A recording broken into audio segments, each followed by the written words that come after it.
When I was 16, my parents told me to leave home because they needed space for my sister's new baby. Feeling abandoned, I shared my story online, and when my dad realized that his wealthy parents might cut him out of their will, he pleaded with me to take down the post. I just turned 16 last week, but there was no celebration or party for me. My parents barely acknowledged my birthday before telling me I had to leave our house. It turns out my older sister Amanda, who's always been their favorite, is pregnant. Despite having enough space in our 4-bedroom house, they want me to move to my aunt's place to make room for the baby. My parents have never been very caring towards me, but this felt like a new low. They were dead serious during our talk, so I knew they weren't joking or trying to prank me. After explaining that they needed the extra space and that I was old enough to leave, we sat in silence for a while. They promised to continue supporting me financially until I turned 18 and ensure I had everything I needed, but they couldn't have me living with them anymore. I didn't want to argue, but I asked why they couldn't use the guest room for the nursery. They hesitated before admitting they'd given it to Amanda's boyfriend to stay with them. So in short, my parents had their own room, my sister and her boyfriend had another, and the baby would have its own too. Amanda wasn't home, probably on purpose to avoid seeing me leave and feeling guilty. We weren't close due to our age gap, but she'd never been mean to me either. We were mostly polite to each other. But if she was okay with me leaving so she could make room for her baby and boyfriend, maybe she wasn't the sister I thought she was. It hurt, especially on my birthday, but I didn't argue and agreed to go. It's clear to me now that my parents are beyond help. There's no magic phrase to make my parents care about me, and I've come to terms with that. So when they said they wanted me to move in with my aunt, I quietly went to my room and started packing. They helped, but it felt more like they were hurrying me along. They drove me to my aunt's, chatting happily all the way, oblivious to my silence as I stared out the window. When we arrived, they dropped me off without a hug or kiss, then drove off. My aunt greeted me warmly, genuinely happy to see me. We talked, and eventually, I shared my disappointment with my parents' actions. Her smile vanished, replaced by concern, when I recounted the morning's events. Without a word, my aunt grabbed her phone and excused herself to make a call in the other room. It was unusually quiet for a while until I heard her raising her voice, something she rarely did. I knew someone must have really upset her to provoke such a reaction.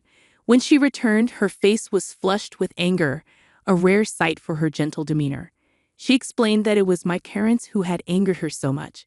Apparently, my dad, her brother, had falsely claimed that I had suggested the living arrangement for the baby's sake and that I was perfectly content moving in with my aunt. That's why my aunt was fine with taking me in.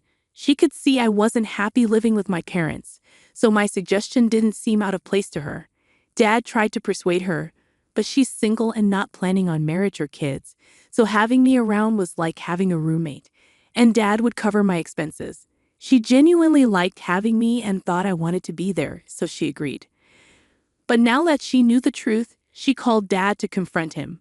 It was messed up, and she wasn't going to let it slide. After the call, she was upset, and so was I. This wasn't something most kids my age dealt with. I always knew they favored my sister, but this was extreme. They had lied to my aunt to cover up their actions, knowing how terrible it was. They gave up the guest room for Amanda's boyfriend, who's in his 20s, has a job and his own place. Amanda could have easily moved in with him, but my parents insisted she stay home to be closer to them, even if it meant sacrificing my comfort. It hurt me deeply, so I decided to go online and reveal what they had done.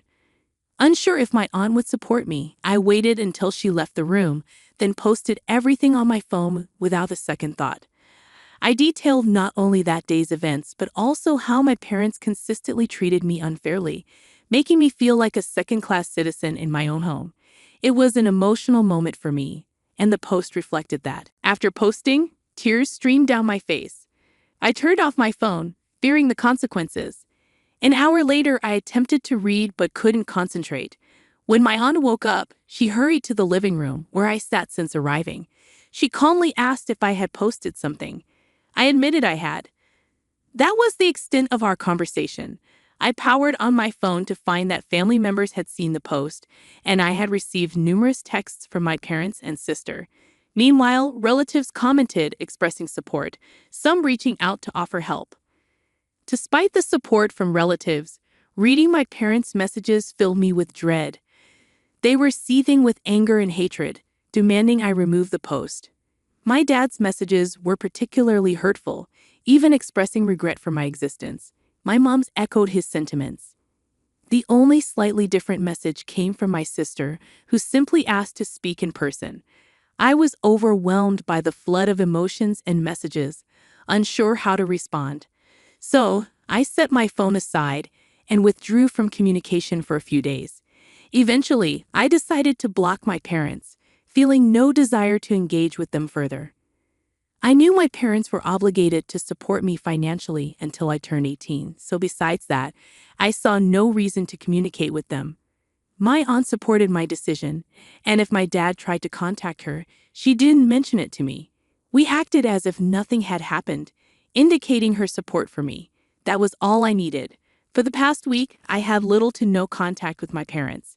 However, today they unexpectedly appeared outside my school, visibly upset.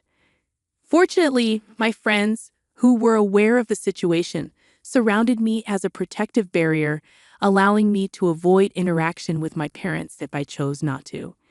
Despite my reluctance, they continued calling my name, forcing me to acknowledge them. I approached them and made it clear that I wanted nothing to do with them. However, they ignored my plea and insisted that I accompany them home immediately. Their sudden change of heart baffled me, considering how little I mattered to them before. It seemed like they were only concerned about their reputation among family members. Refusing to go anywhere until I understood their motives, I demanded an explanation for their behavior. They appeared angry yet insistent on my return. Concerned about my friends overhearing, I requested privacy to speak with them. Once my friends were out of earshot, my parents revealed the reason for their sudden appearance. They explained that they needed me to come back because I had been ignoring their calls and texts, and it was crucial for them to have me return to secure their inheritance. After my online post, word spread throughout the family, reaching my grandparents. Knowing that my paternal grandparents were quite wealthy, they threatened my dad, stating that if they didn't improve their treatment of me and reconcile, my dad would forfeit his inheritance. They were informed that if they failed to mend our relationship and ensure my well-being, my aunt, who was caring for me, would inherit instead. Losing the inheritance was not an option for my dad, as it represented a significant amount of money. Although my parents had a decent income, I understood their desire to secure their inheritance. However, their approach left much to be desired. It was clear they were acting in their own self-interest, not mine. Their lack of empathy was glaring, and I refused to play along. I didn't care about their inheritance and walked away, ignoring their pleas. Taking the bus back to my aunt's, I recounted the ordeal to her, and she shared my frustration. To prevent a repeat, she enlisted the help of her lawyer to explore options for my custody. Despite my parents' legal rights, I knew changes were necessary for me to live with my aunt. I also reached out to my grandparents to thank them for intervening, but made it clear I had no desire to return home after experiencing life with my aunt. I finally felt liberated. Living with my parents had been stifling, and I held on to hope for change that never came. Since my grandparents lived in another city, our meetings were infrequent. However, during holiday gatherings, my parents put on a facade to conceal the truth of my treatment at home. It wasn't outright cruelty, but rather neglect and avoidance. While everything appeared fine on the surface, spending a few days at my parents' house would reveal that they mostly ignored me, focusing solely on my sister. With her pregnancy, the situation worsened, and I was completely sidelined. I confided in my grandparents about everything, and they assured me that if living with my aunt was what I wanted, they would ensure it happened. They promised to cover all my needs if my parents relinquished their rights. This conversation brought me immense relief, but it was short-lived. Just a few hours later, I received an email from my dad. It wasn't hostile, but it was disheartening. He expressed disappointment in my decision to share our family issues online, arguing that my grandparents would have learned about it eventually. Now, not only were my grandparents upset with them, but they were also facing backlash from other relatives, feeling ostracized, which they deemed unfair. He mentioned that even some of his colleagues had come across the post because it was public and had appeared on their feeds due to his tagging. This had created an uncomfortable situation for him at work, and he believed that my actions had unnecessarily stirred up drama in their lives. In hindsight, I regretted sharing the story about my parents asking me to leave on my 16th birthday to make room for my pregnant sister's baby. Update 1. Firstly, I want to express my gratitude to everyone who took the time to comment on my post. Your supportive words mean a lot to me, so thank you. Now, addressing some of the questions many of you have asked regarding why I hadn't left my parents' house earlier and why I waited for them to ask me to leave, especially when my grandparents and aunt were willing to assist. The reason I didn't seek help earlier is that, as I mentioned in the original post, I wasn't subjected to outright cruelty. While I wasn't treated poorly, I felt ignored and unwelcome, which in its own way is a form of mistreatment. However, I convinced myself that as long as I had shelter and food, I was fine, even if I didn't feel loved. The neglect had become so normalized for me that I didn't realize its impact. As for why I didn't turn to my family for assistance, I didn't want to burden them. I feared the consequences if they refused to help and my parents found out. My parents placed great importance on appearances, so I kept my struggles to myself, suffering in silence.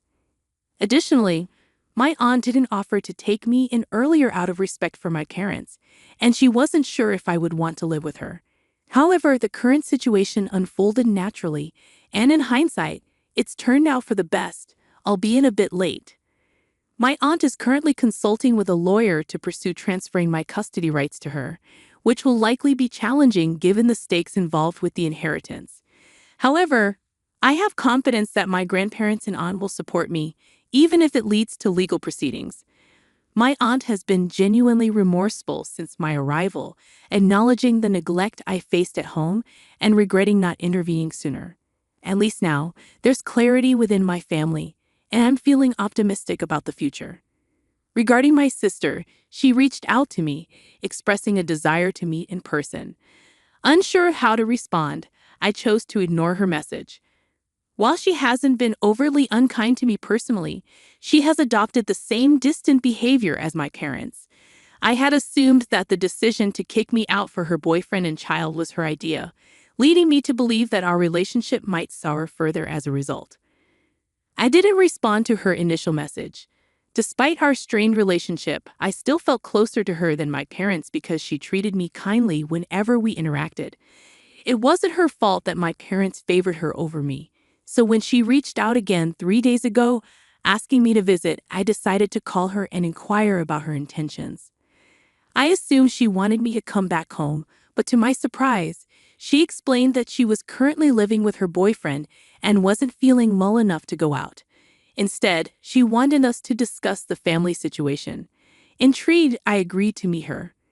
Upon arriving, she began by apologizing for never standing up for me, despite knowing our parents' biased treatment. While they overlooked my achievements to celebrate hers, I always felt like the least wanted child. However, she admitted to never feeling comfortable confronting our parents about this issue, especially since I appeared to tolerate it. Her reluctance to speak up contributed to the status quo. Now realizing how unfair this was, she apologized and expressed a desire for change. She also revealed that the living arrangement was a surprise to her, as our parents hadn't discussed it with her. She was shocked to learn that they had asked me to leave to make room for the new baby and her boyfriend because she had no prior knowledge of this plan. In fact, she hadn't requested any such arrangement. Her original intention was to stay with our parents until the baby was a few months old, at which point she planned to move in with her boyfriend. She had considered leaving earlier but stayed at our parents' insistence. However, after reading my post, she realized that the situation couldn't continue and decided to move out within a week. This decision led to a major confrontation with our parents, who disagreed with her choice to leave. They accused her of being ungrateful and selfish, despite the fact that she had never made any promises to them. They had simply assumed things on their own. As a result of this disagreement, they stopped speaking to each other. In the end, all the drama amounted to nothing as my parents ended up losing both of their children. At least she had the decency to apologize for her shortcomings as a sister and as a person in general, which I accepted because harboring resentment wouldn't benefit me in any way. We had a heart-to-heart conversation, and she assured me, much like my aunt did, that she would be there for me unconditionally from now on. It was a comforting reassurance. It's been almost a week since I made my original post, and I still haven't heard from my parents since the email. I assume they've abandoned their attempts to reconcile with me. I suspect my grandparents played a role in this, as they called me to inform me that my parents would no longer bother me and that I need not worry about them showing up at my school or contacting me again. I hadn't mentioned my dad's email to them, so I assumed there was a discussion between my parents and grandparents. Although I'm unsure about the details of their conversation, I believe my parents have given up by now. Update 2. It's only been 3 days since my last update, and today my aunt delivered some surprising news. My parents have agreed to relinquish their parental rights. The legal formalities are underway, and soon my aunt will become my legal guardian. It's a mix of emotions for me. On one hand, I'm relieved that I'll finally have a home where I feel valued and wanted, but on the other hand, there's a sense of emptiness and sadness. It's strange to finally see this happening, but I know it's for the best. This is what I've been hoping for. Update 3. Hey everyone. It's been a couple of weeks since my aunt took over as my legal guardian. It's official now, and I couldn't be happier. Interestingly, I learned that my parents agreed to give up custody because my grandparents gave them an ultimatum: either lose their entire inheritance or keep 50% and forfeit custody of me, with the condition that they never contact me again. I'm not surprised by their choice, and honestly, I'm not even upset. It feels like I've escaped a troubling situation. Good riddance, I say. I'm still in contact with my sister, although my parents are attempting to reconcile with her before her due date. However, she's requested some time alone, urging them to respect her space and cease their daily attempts to reach out. Honestly, I can't help but chuckle at the chaotic situation they created within their own family. But you know what? I'm content with my aunt, and that's all that truly matters to me. The dove's soft cooing felt like mockery as I stared at the cream-colored envelope on my kitchen counter. My hands trembled as I traced the gold-embossed edges, fighting the urge to rip it to shreds. Instead, I reached for my wine glass, draining what remained of my morning's liquid courage. The invitation had arrived yesterday, but I'd needed 24 hours to work up the nerve to open it. 24 hours of telling myself I was being paranoid, that the whispers and sideways glances at family gatherings meant nothing, that my best friend and my father couldn't possibly. "Just open it, Victoria," I muttered, sliding my finger under the seal. The paper was expensive, thick and textured, probably hand-pressed by some artisan in Vermont. Dad always did have expensive taste. The words hit me like a physical blow. "Join us in celebrating the union of Randall Sanderson and Delaney Horton." My wine glass shattered against the wall before I even realized I'd thrown it. Red droplets trickled down the white paint like blood, and I watched them fall, feeling oddly detached from my own body. The dove outside cooed again, and I wanted to scream. 6 months ago, Delaney had been my maid of honor. She'd helped me pick out my dress, arranged my bachelorette party, held my bouquet while I said my vows. And my father, he'd walked me down the aisle with tears in his eyes, promising he was proud of the woman I'd become. Now here they were, their names entwined in golden script, mocking everything I thought I knew about love and loyalty. My phone buzzed. Linda's face appeared on the screen, and I almost ignored it. But Linda had been there through my mother leaving, through the divorce, through everything. She'd know what to say. "Have you checked your mail?" Her voice was gentle, careful. "They're getting married." The words came out hollow, emotionless. "My best friend and my father are getting married." "Oh, honey, did you know?" The question escaped before I could stop it. "Has everyone been laughing behind my back this whole time?" "God, no. I just got my invitation this morning. I couldn't believe. I mean, isn't she only 32? And your dad must be 58. I pressed my forehead against the cool kitchen window. He's 58, and she was at my wedding 6 months ago, pretending to be my best friend while she was. My voice cracked. The memory hit me like a sucker punch, Dad pulling me aside at my reception, his eyes bright with something I'd mistaken for joy. "Sweetheart," he'd said, squeezing my hands. "I know I haven't always been the father you deserved, but I promise I'm going to give you something better. Something that will make up for everything." I'd thought he meant he was finally going to be present, to be the dad I'd needed since Mom left. Instead, he'd been planning to become my father-in-law. I should have seen it, I whispered, more to myself than Linda. All those times she came over for family dinner, how she always asked about him, always laughed too hard at his jokes. I thought she was just being nice, trying to include him because she knew how much I wanted a real family again. "This isn't your fault," Linda said firmly. "They're the ones who betrayed you. They're the ones who—" "The wedding's in 3 months." I cut her off, reading the date again. "At the Rosewood Hotel, where I got married." The silence on the other end of the line stretched out like a shadow.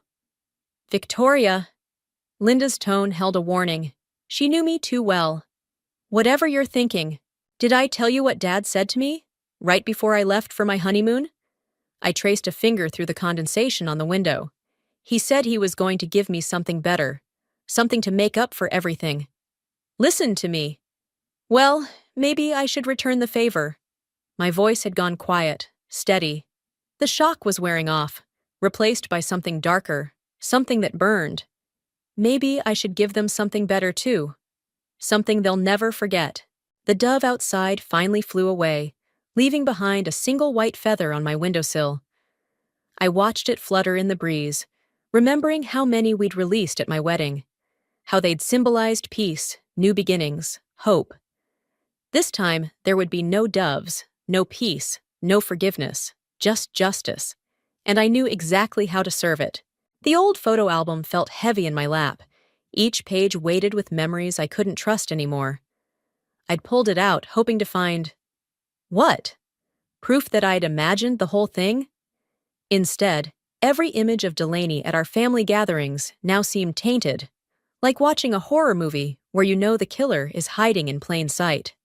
"You need to eat something," Linda said from my kitchen, the clatter of dishes punctuating her concern. "When's the last time you had an actual meal?"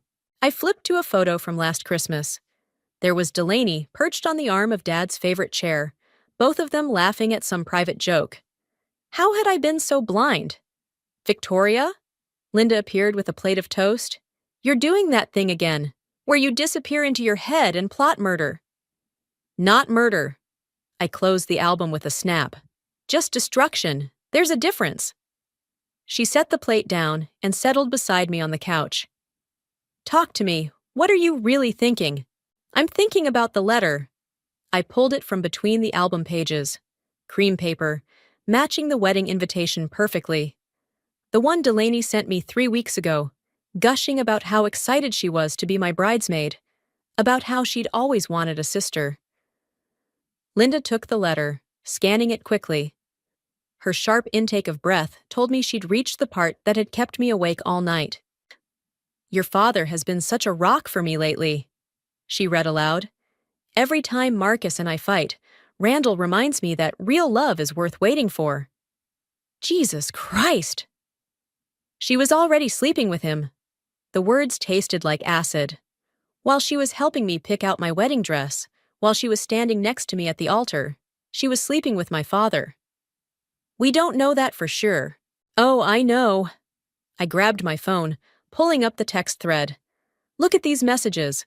All those times she was working late, but somehow ended up at my house for dinner. All those Sunday brunches she just happened to show up for." Linda scrolled through the texts, her expression darkening. "That manipulative little—" "It gets better." I snatched the phone back, finding the photo I discovered at 3 a.m. "This is from 4 months before my wedding. Look at her hand." The image showed Delaney at some charity event, her arm draped casually over a chair. On her right hand gleamed my grandmother's sapphire ring, the one Dad had promised would be mine on my 30th birthday. He gave her Mom's ring. My voice cracked. Before my wedding, before he even walked me down the aisle, he gave her Mom's ring. Linda wrapped her arms around me as the tears finally came. "We'll fix this," she whispered. "Whatever you need." I need them to hurt. I pulled away, wiping my eyes. I need them to feel what I'm feeling right now. And then what? You'll feel better? No. I stood up, moving to the window, where the morning sun cast long shadows across my floor. But at least they won't get to feel better either. My phone buzzed. Another message from Delaney. They'd been coming steadily since the invitations went out, each one more sickeningly sweet than the last. This one made my stomach turn. I know this must be a shock, but I hope you'll stand beside me like I stood beside you. You're still my best friend, my sister. Nothing has to change. Linda read over my shoulder and swore softly. What are you going to do? I thought about the ring, about all those secret dinners, about the way they'd played me for a fool. Then I thought about the Rosewood Hotel, where I'd celebrated the happiest day of my life, and where they planned to celebrate theirs. So I'm going to give them exactly what they want. I typed out a reply with steady fingers. Of course I'll be your bridesmaid. Nothing would make me happier. Victoria, Linda's voice held a note of fear. What are you planning? I showed her my phone screen, where an email from Dad's business partner, Prudence, sat unopened. The subject line read, Randall's financial irregularities, urgent. I'm planning to be the perfect daughter, I said softly. The perfect friend, right up until the moment I'm not. The sun caught the diamond on my own wedding ring, sending fractured light dancing across the walls. Soon, I'd make sure their perfect day shattered just as beautifully. Linda picked up her purse, hesitating at the door. Just promise me you'll think this through. Really think about what you're risking. I smiled, but it didn't reach my eyes. The only thing I'm risking is their happiness, and they risked mine first. Fresh coffee filled my apartment with the illusion of normalcy as I spread the documents across my kitchen table. 3 weeks of playing the supportive daughter had yielded a treasure trove of financial records, each page more damning than the last. Dad always did underestimate me, probably thought I was too broken by Mom's departure to notice anything beyond my own pain. My phone lit up with Delaney's latest message. Bridal shower planning lunch today. Can't wait to see you. I texted back a string of heart emojis, then turned to the woman sitting across from me. Well, Prudence, what am I looking at? Dad's business partner adjusted her glasses, perfectly manicured nails tapping against a spreadsheet. Your father's been cooking the books for years, moving money between accounts, inflating profits, hiding losses. Classic fraud. Anne Delaney started as his secretary last year. By month 3, she had access to all the offshore accounts. Prudence's lips curved into a smile that didn't reach her eyes. Quite the quick study, your friend. The coffee turned bitter in my mouth. I'd assumed their betrayal was purely personal. This added layer of financial corruption somehow made it worse. Why are you showing me this? Because, dear Victoria, your father promised me partnership 20 years ago. Instead, he's grooming his new bride to take over. She slid another document across the table. And I don't appreciate being replaced by a gold digger half my age. I studied the partnership agreement, dated 3 months before my wedding. Delaney's signature looked especially smug. What do you want from me? I want what you want, justice. Prudence leaned forward. The question is, do you have the stomach for it? Before I could answer, my phone buzzed again. An unknown number, but the message made my heart skip. We need to talk about your father. Meet me at Riverside Park, 2 p.m. Nicholas. I'd met Nicholas at last week's engagement dinner, Dad's new junior partner, all sharp suits and sharper smiles. He'd watched me all evening with an intensity that suggested he knew more than he was saying. I have to go, I told Prudence, gathering the documents. But first, That family heirloom I mentioned. She pulled an envelope from her briefcase. The authentication papers you requested. Your grandmother's mirror is indeed quite valuable, and quite fragile. I tucked the papers away, already imagining the mirror's ornate frame wrapped in white silk, presented as the perfect wedding gift. One good push was all it would take. The park was quiet for a weekday afternoon. Nicholas waited by the fountain, looking less polished than at dinner. His tie was loose, his hair ruffled by the wind. "I wasn't sure you'd come," he said as I approached. "I'm full of surprises." I kept my tone light, practiced. Like showing up to support my father's wedding. Everyone thought I'd make a scene. "Aren't you?" His eyes met mine. "Making a scene, I mean. Just not the one they're expecting." My carefully constructed mask slipped. "What do you know?" "I know Prudence showed you the books. I know about the mirror authentication." He stepped closer. "I know you're planning something for the wedding, and I know it won't give you what you really want." "And what's that?" "Peace." His voice softened. "The kind that doesn't come from revenge. You don't know anything about what I want." But my hands were shaking as I turned away. "So, I know your mother left when you were 12. I know you've spent every day since trying to prove you're worth staying for." He caught my arm gently. "And I know your father and Delaney deserve whatever's coming to them. I just don't think you deserve what it'll do to you." Tears burned behind my eyes. "Why do you care?" "Because I've been where you are, wanting to burn everything down just to feel the heat." He released my arm. "But I also know something about your father's business that could change everything, something not even Prudence has figured out." My phone buzzed. Delaney, reminding me about lunch. The perfect opportunity to play my role, to advance my plan, to move one step closer to destroying them both.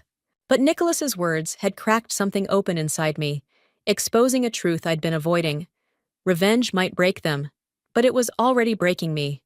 "What do you know?" I asked finally.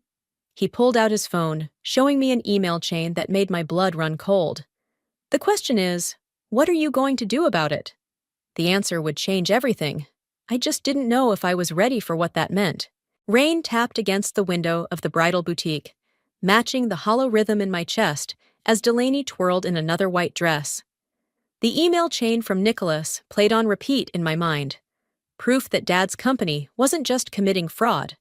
They were laundering money for people who made fraud look like child's play. "What do you think of this one?" Delaney's voice pulled me back. She smoothed the silk against her hips, and I forced myself to smile. "Beautiful," I lied, noting how the fitted bodice highlighted her youth, how the sweep of fabric emphasized everything my father apparently couldn't resist. "But maybe something more traditional." Her face fell exactly as I'd intended. "You're right. Your dad mentioned loving those classic ball gowns." My phone buzzed. Nicholas again. "We need to talk. What you're planning could get people hurt." I muted it, focusing instead on Delaney's reflection. She was studying me in the mirror, her expression suddenly sharp beneath the bridal glow. "I know this is hard for you," she said softly. "Seeing me with Randall." "Not at all." I stood, reaching for a dress with a dramatically low back. "Try this one. Dad always did appreciate a good view." The barb landed. Her cheeks flushed, but she rallied quickly. "I love him, Victoria. This isn't some game or midlife crisis. What we have is real. Real enough to steal my mother's ring?" The words escaped before I could stop them. She froze, one hand instinctively covering her right hand, where the sapphire should have been. "He told you?" "He didn't have to. I saw you wearing it months ago." I moved closer, voice dropping. "Where is it now, Delaney? Did you lose it already? Or did Dad take it back when he realized someone might notice?" It's not what you think." She grabbed my arm as I turned away. "Your father gave it to me as a promise, yes, but..." "But what? You were just borrowing it? Testing it out like you tested out my father?" "He was lonely." Her composure cracked. "After your wedding, he was so lost, talking about missed chances, about growing old alone. I only meant to be there for him as a friend, but But you couldn't resist the business opportunity? I watched her face carefully. The partnership agreement must have been quite a bonus. Something flickered in her eyes. Confusion? Fear? What partnership agreement? Before I could press further, my phone buzzed again. This time it was Linda. Prudence called. Something's wrong. Get out of there now. The boutique's door chimed. Dad walked in, his presence filling the small space like smoke. Sweetheart, I thought I might find you here. He moved to kiss Delaney, but his eyes never left me. Those same eyes that had watched me grow up, that had shed tears at my wedding, now held something calculating and cold. Victoria was just helping me choose a dress, Delaney said, but her voice had changed. Higher, nervous. How thoughtful. Dad straightened his tie, a tell I remembered from childhood. He was worried about something. Though I'm surprised you have time, given how busy you've been with Prudence, the air thickened with unspoken threats. I thought of the documents hidden in my apartment, of the authenticated mirror, waiting to shatter their perfect day, of Nicholas's warning about people getting hurt. Just being a supportive daughter, I said, gathering my purse. Like you always wanted. Funny thing about support? He stepped between me and the door. It works both ways. For instance, I've always supported your career. Would hate to see anything happen to that new promotion of yours. My heart stuttered. Are you threatening me? Of course not. His smile was gentle, practiced. Just reminding you that families should protect each other, not go digging through old financial records. Delaney made a small sound behind me. When I glanced back, she was clutching the wedding dress like armor, her face pale. She hadn't known, I realized, about any of it. I should go, I said, pushing past him. Lots of wedding plans to arrange. His hand caught my arm, gripped tight enough to bruise. Victoria. His voice dropped to a whisper. Don't make me choose between my daughters. I'm not your daughter anymore. I pulled free. I'm just the person who's going to make you pay for everything you've done. The rain had picked up as I fled the boutique, but I barely felt it. My phone lit up with Nicholas's latest message. Whatever you're planning with that mirror, don't. There are better ways. Let me help. But as I thought of Dad's threats, of Delaney's false innocence, of everything they'd stolen from me, I knew there was no turning back. The mirror would shatter, and with it, every lie they'd built their love upon. Even if it shattered me too. Delaney's laugh echoed through the hotel lobby, the same bright sound I'd heard at countless girls' nights, now tainted by knowledge of what she'd been hiding. I gripped the mirror's authentication papers in my purse, watching her charm the wedding coordinator, with practiced ease. The ceremony will be in the grand ballroom, she was saying, just like Victoria's was. It feels right, doesn't it? Keeping it in the family? My phone vibrated. Linda, for the 5th time today. Don't do this alone. Nicholas and I can help. Please call me. I ignored it, focusing instead on the way Delaney's hand trembled slightly as she signed the venue contract. The sapphire ring was still conspicuously absent from her finger. Victoria! She spotted me, waving as if we were still best friends meeting for coffee. Perfect timing. We're just finalizing the details. The coordinator smiled professionally. How wonderful to have you back. Your wedding was absolutely stunning. Yes, I said, matching Delaney's false brightness. Dad certainly knows how to make a wedding memorable. Delaney's smile flickered. Since the boutique confrontation, she'd been watching me differently. Less like a friend, and more like someone calculating the distance to the nearest exit. Speaking of memorable, I pulled out the mirror's papers. I've finally decided on your wedding gift. Oh? Her voice lifted with genuine curiosity. Grandmother's mirror. The one that hung in the entrance hall when we were growing up. I watched her face carefully. Dad always said it should stay in the family. Something dark passed behind her eyes. That's so thoughtful. But are you sure? I know how much you loved that mirror. Insisted on it, actually. Dad's voice cut through the lobby like a blade. He appeared beside Delaney, hand possessive on her waist, Wouldn't take no for an answer. The coordinator excused herself, leaving us in a triangle of tension. I could feel Dad analyzing my every movement, looking for signs of the trap he knew I was setting. Well, Delaney said brightly, we should discuss the seating arrangements while you're here, for the reception. Actually, I stepped closer, lowering my voice. I was hoping to speak with you alone, about what happened at the boutique. Dad's fingers tightened on Delaney's waist. Sweetheart, we have that meeting. It's fine. Delaney touched his arm. Give us a minute? He hesitated, then kissed her cheek. Don't be long. But his eyes met mine in clear warning before he walked away. We found a quiet corner near the hotel bar. Delaney ordered a martini with shaking hands. The partnership agreement, she said before I could speak. The one you mentioned. I never signed anything like that. I've seen your signature. Then it's forged. She downed half her drink. Look, I know how this looks. Poor little secretary seducing the boss, getting her hands on company secrets. But I swear, Victoria, I didn't know about any of it until recently. And now that you do? Now I'm in too deep. Her voice cracked.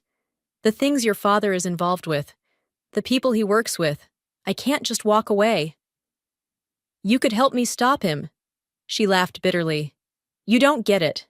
These people don't care about right or wrong. They care about money and power, and they'll destroy anyone who threatens either. Is that why you're marrying him? Protection? I'm marrying him because I love him. But her eyes darted away. The rest, I'm handling it, like you handled being my friend while sleeping with my father? That was different. That was... She pressed her fingers to her temples. I never meant to hurt you. But you did. I stood, steadier than I'd felt in weeks. And now I'm going to hurt you back, starting with that mirror. Victoria, wait! She grabbed my wrist. Whatever you're planning, don't. Please. You don't understand what your father is capable of. Maybe not. I pulled free. But he doesn't understand what I'm capable of either. My phone buzzed again as I walked away. This time it was Nicholas. Found proof of Prudence's involvement. She's playing you. Don't trust her. I stared at the message, thinking of Delaney's warning, of Dad's threats, of all the pieces moving in shadows I couldn't quite see. The mirror suddenly felt less like a weapon and more like a trigger, one that might set off an explosion I couldn't control. But as I watched Dad return to Delaney, watched him kiss her like he hadn't just threatened his own daughter, I knew it was too late to change course. The mirror would shatter tomorrow, and with it, every carefully constructed lie they'd built their world upon. I just had to survive what came after. The scent of roses filled my apartment, sickeningly sweet as I stared at the mirror propped against my wall. Its ornate frame caught the morning light, casting elaborate shadows that seemed to writhe and twist. In 12 hours, it would be wrapped in white silk, ready to shatter more than just glass. A knock at the door made me jump. Nicholas stood there, rain-soaked and grim. We need to talk. I'm busy. I tried to close the door, but he caught it. Prudence is working with your father. He pushed inside, dripping water on my floor. The documents she showed you? Carefully selected. She's trying to manipulate you into doing exactly what they want. And what's that? Creating a scene. He ran a hand through his wet hair. A public disruption they can use to discredit you when the real scandal breaks. My phone lit up with a text from Delaney. Getting ready at the hotel. Please come early. Need to talk. Why should I believe you? I asked Nicholas. For all I know, you're working with them too. He pulled out his phone, playing a recording that made my blood freeze. Prudence's voice, sharp and clear. Once Victoria causes a scene at the wedding, we can paint her as unstable. No one will believe her accusations about the company. Dad's response was equally chilling. Shame about the mirror, though. Family heirloom and all. They knew! The realization hit like a physical blow. They knew I'd choose the mirror. Because they know you, Nicholas said gently. They know you'd want something symbolic, something that would hurt them the way they hurt you. I sank onto my couch, the weight of my own predictability crushing me. So what am I supposed to do? Let them win? Let them get away with everything? No. He sat beside me, close enough that I could smell rain and coffee on his skin. We exposed them the right way, with proof that can't be dismissed as a daughter's jealous tantrum. Another text from Delaney. Please, it's important. Why are you helping me? I asked Nicholas. What's in it for you? Your father's organization destroyed my family's business last year, made it look like embezzlement, ruined my father's reputation. His jaw tightened. He didn't survive the scandal. Understanding clicked into place. That's why you took the job, to get proof. And now I have it. He showed me his phone again, folders of documents that made my stolen financial records look like parking tickets. But I need your help to use it. Before I could respond, my phone rang. Linda. Turn on the news, she said without preamble. Now. I grabbed the remote. The headline made my heart stop. Major financial fraud investigation launched. Multiple arrests expected. They're moving early, Nicholas said, reading over my shoulder. We need to. A pounding at my door cut him off. Through the peephole, I saw Delaney, mascara streaked down her face. Please, she called. They're coming. I didn't know where else to go. Nicholas grabbed my arm. Don't. It's probably a trap. But I was already opening the door. Delaney stumbled in, clutching her wedding dress in a wrinkled bundle. Your father, she gasped. He's planning to run. Tonight, during the reception. Everything's been arranged. Private plane, offshore accounts. She turned to Nicholas. They know about your evidence. They're going to pin everything on you and Victoria. Why are you telling us this? I demanded. She pulled something from her dress. The sapphire ring. Because I found out what really happened to your mother. Why she really left. Her eyes met mine, fierce through her tears. She didn't abandon you, Victoria. They drove her away, and they used me to do the same thing to you. Nicholas checked his phone, swearing softly. Police are moving on the office now. If your father runs, he won't. I walked to the mirror, running my fingers along its frame. Because we're going to give him exactly what he expects. The perfect distraction, the perfect scene. Victoria, Nicholas started. But this time, I continued, we'll be ready, all of us. Delaney straightened, wiping her eyes. What do you need me to do? I looked between them, Nicholas with his evidence, Delaney with her insider knowledge, both offering a chance at real justice instead of just revenge. First, I said, we need to deliver a wedding gift. The mirror caught our reflections, 3 people united by betrayal, now standing together against the man who'd orchestrated it all. In a few hours, that mirror would shatter. But this time, I wouldn't be the only one left picking up the pieces. Sunlight pierced through the Rosewood Hotel's stained glass windows, casting kaleidoscope shadows across Delaney's wedding dress as she paced the bridal suite. The mirror stood wrapped in white silk in the corner, waiting like a loaded gun. They're starting to arrive, Linda reported from the doorway. Nicholas is in position with the evidence. Police are standing by. My phone buzzed. Dad. Proud of you for being here, sweetheart. Let's put the past behind us. Delaney caught my reflection in the vanity mirror, her fingers twisting the sapphire ring. He still doesn't suspect? He suspects everything. I smoothed my bridesmaid's dress, the same shade of blue as the ring. He just thinks he's ahead of us. A knock at the door made us all freeze. Prudence entered, elegant in charcoal gray, her smile sharp as broken glass. Almost time, ladies. Victoria, your father's asking for you. Of course he is. I grabbed the wrapped mirror. Wouldn't want to miss giving the happy couple their gift. Prudence's eyes tracked the package. How thoughtful. Though perhaps wait until after the ceremony. Some moments shouldn't be interrupted. Don't worry. I met her gaze steadily. Everything will happen exactly when it's supposed to.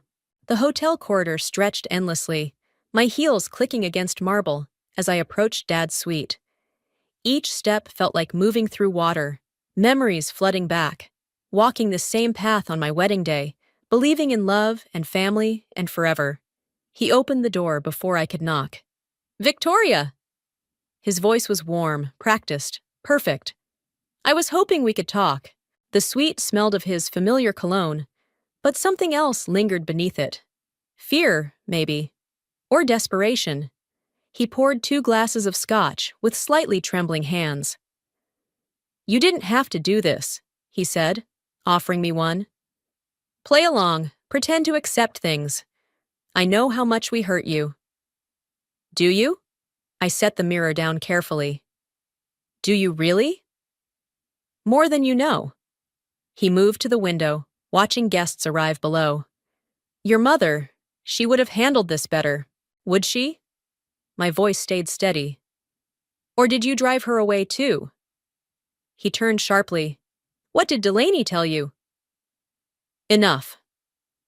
I lifted my glass but didn't drink.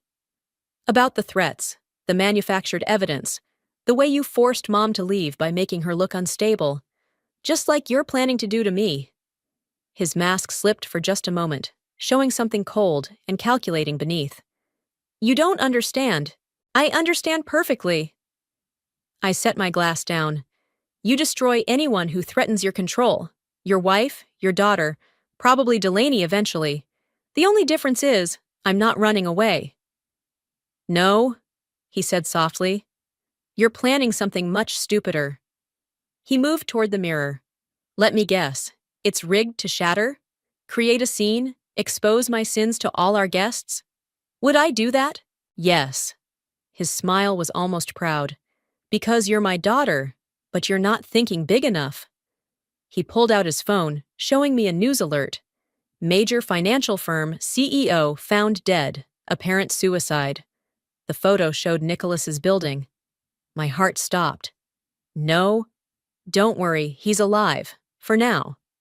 Dad pocketed his phone. "But my associates are very good at making accidents happen.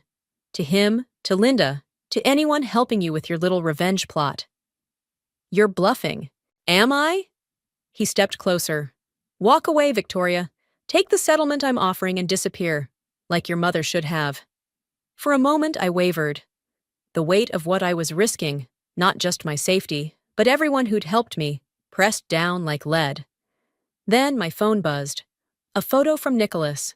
Him and Linda, safe at the police station, evidence secured. And below it, one word. "Now." I smiled at my father. "You know what your mistake was? Thinking I'm like you, that I'd choose revenge over justice." The door burst open. Delaney entered in her wedding dress, phone recording. Behind her, hotel security and several stern-faced men in suits. "Mr. Sanderson?" One stepped forward, badge glinting.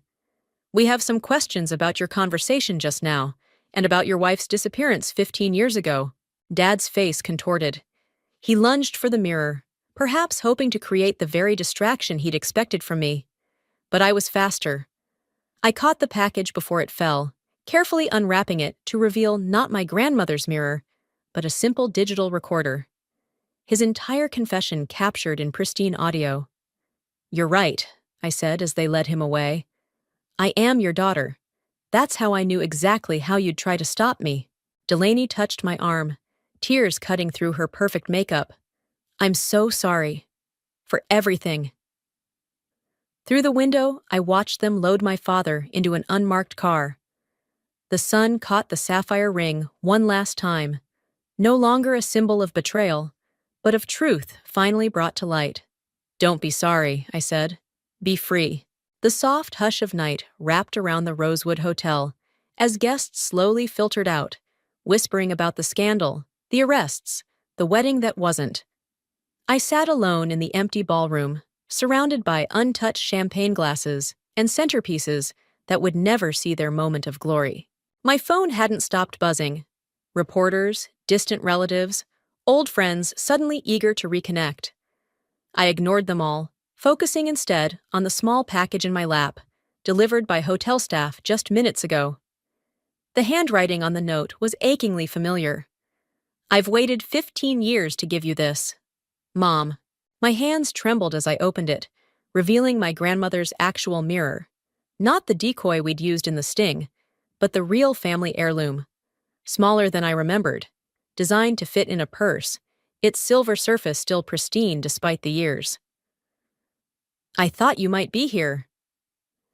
I looked up to find Nicholas in the doorway, his tie loose, looking exhausted but satisfied. "The police have your father's full confession, and Prudence's. They're cooperating to avoid additional charges. Did they say anything about my mother?" "Better." He sat beside me. "They found her. She's been living in Seattle, working as a legal advocate for women escaping financial abuse. She never stopped trying to reach you, Victoria. Your father's people intercepted everything." The mirror's weight felt heavier suddenly. All those years believing I wasn't worth staying for, when she'd been fighting to come back all along. "There's something else." Nicholas pulled out his phone. "Remember those offshore accounts Delaney mentioned? They weren't just for running away. Your father was building a trust fund, for you." I laughed bitterly. "Blood money?" "No." Delaney's voice came from behind us. She'd changed out of her wedding dress into simple black, the sapphire ring conspicuously absent. "It was your mother's money, the settlement he forced her to leave behind. He's been adding to it, trying to ease his guilt." "How did you know?" She sat on my other side. "Because he told me everything. How he drove your mother away. How he made her look unstable when she tried to take you with her. He said keeping the money was his insurance policy, proof he wasn't the monster she claimed. But he was." I opened the mirror, studying my reflection. I had my mother's eyes. "Just a different kind." "The funds are being unfrozen," Nicholas said.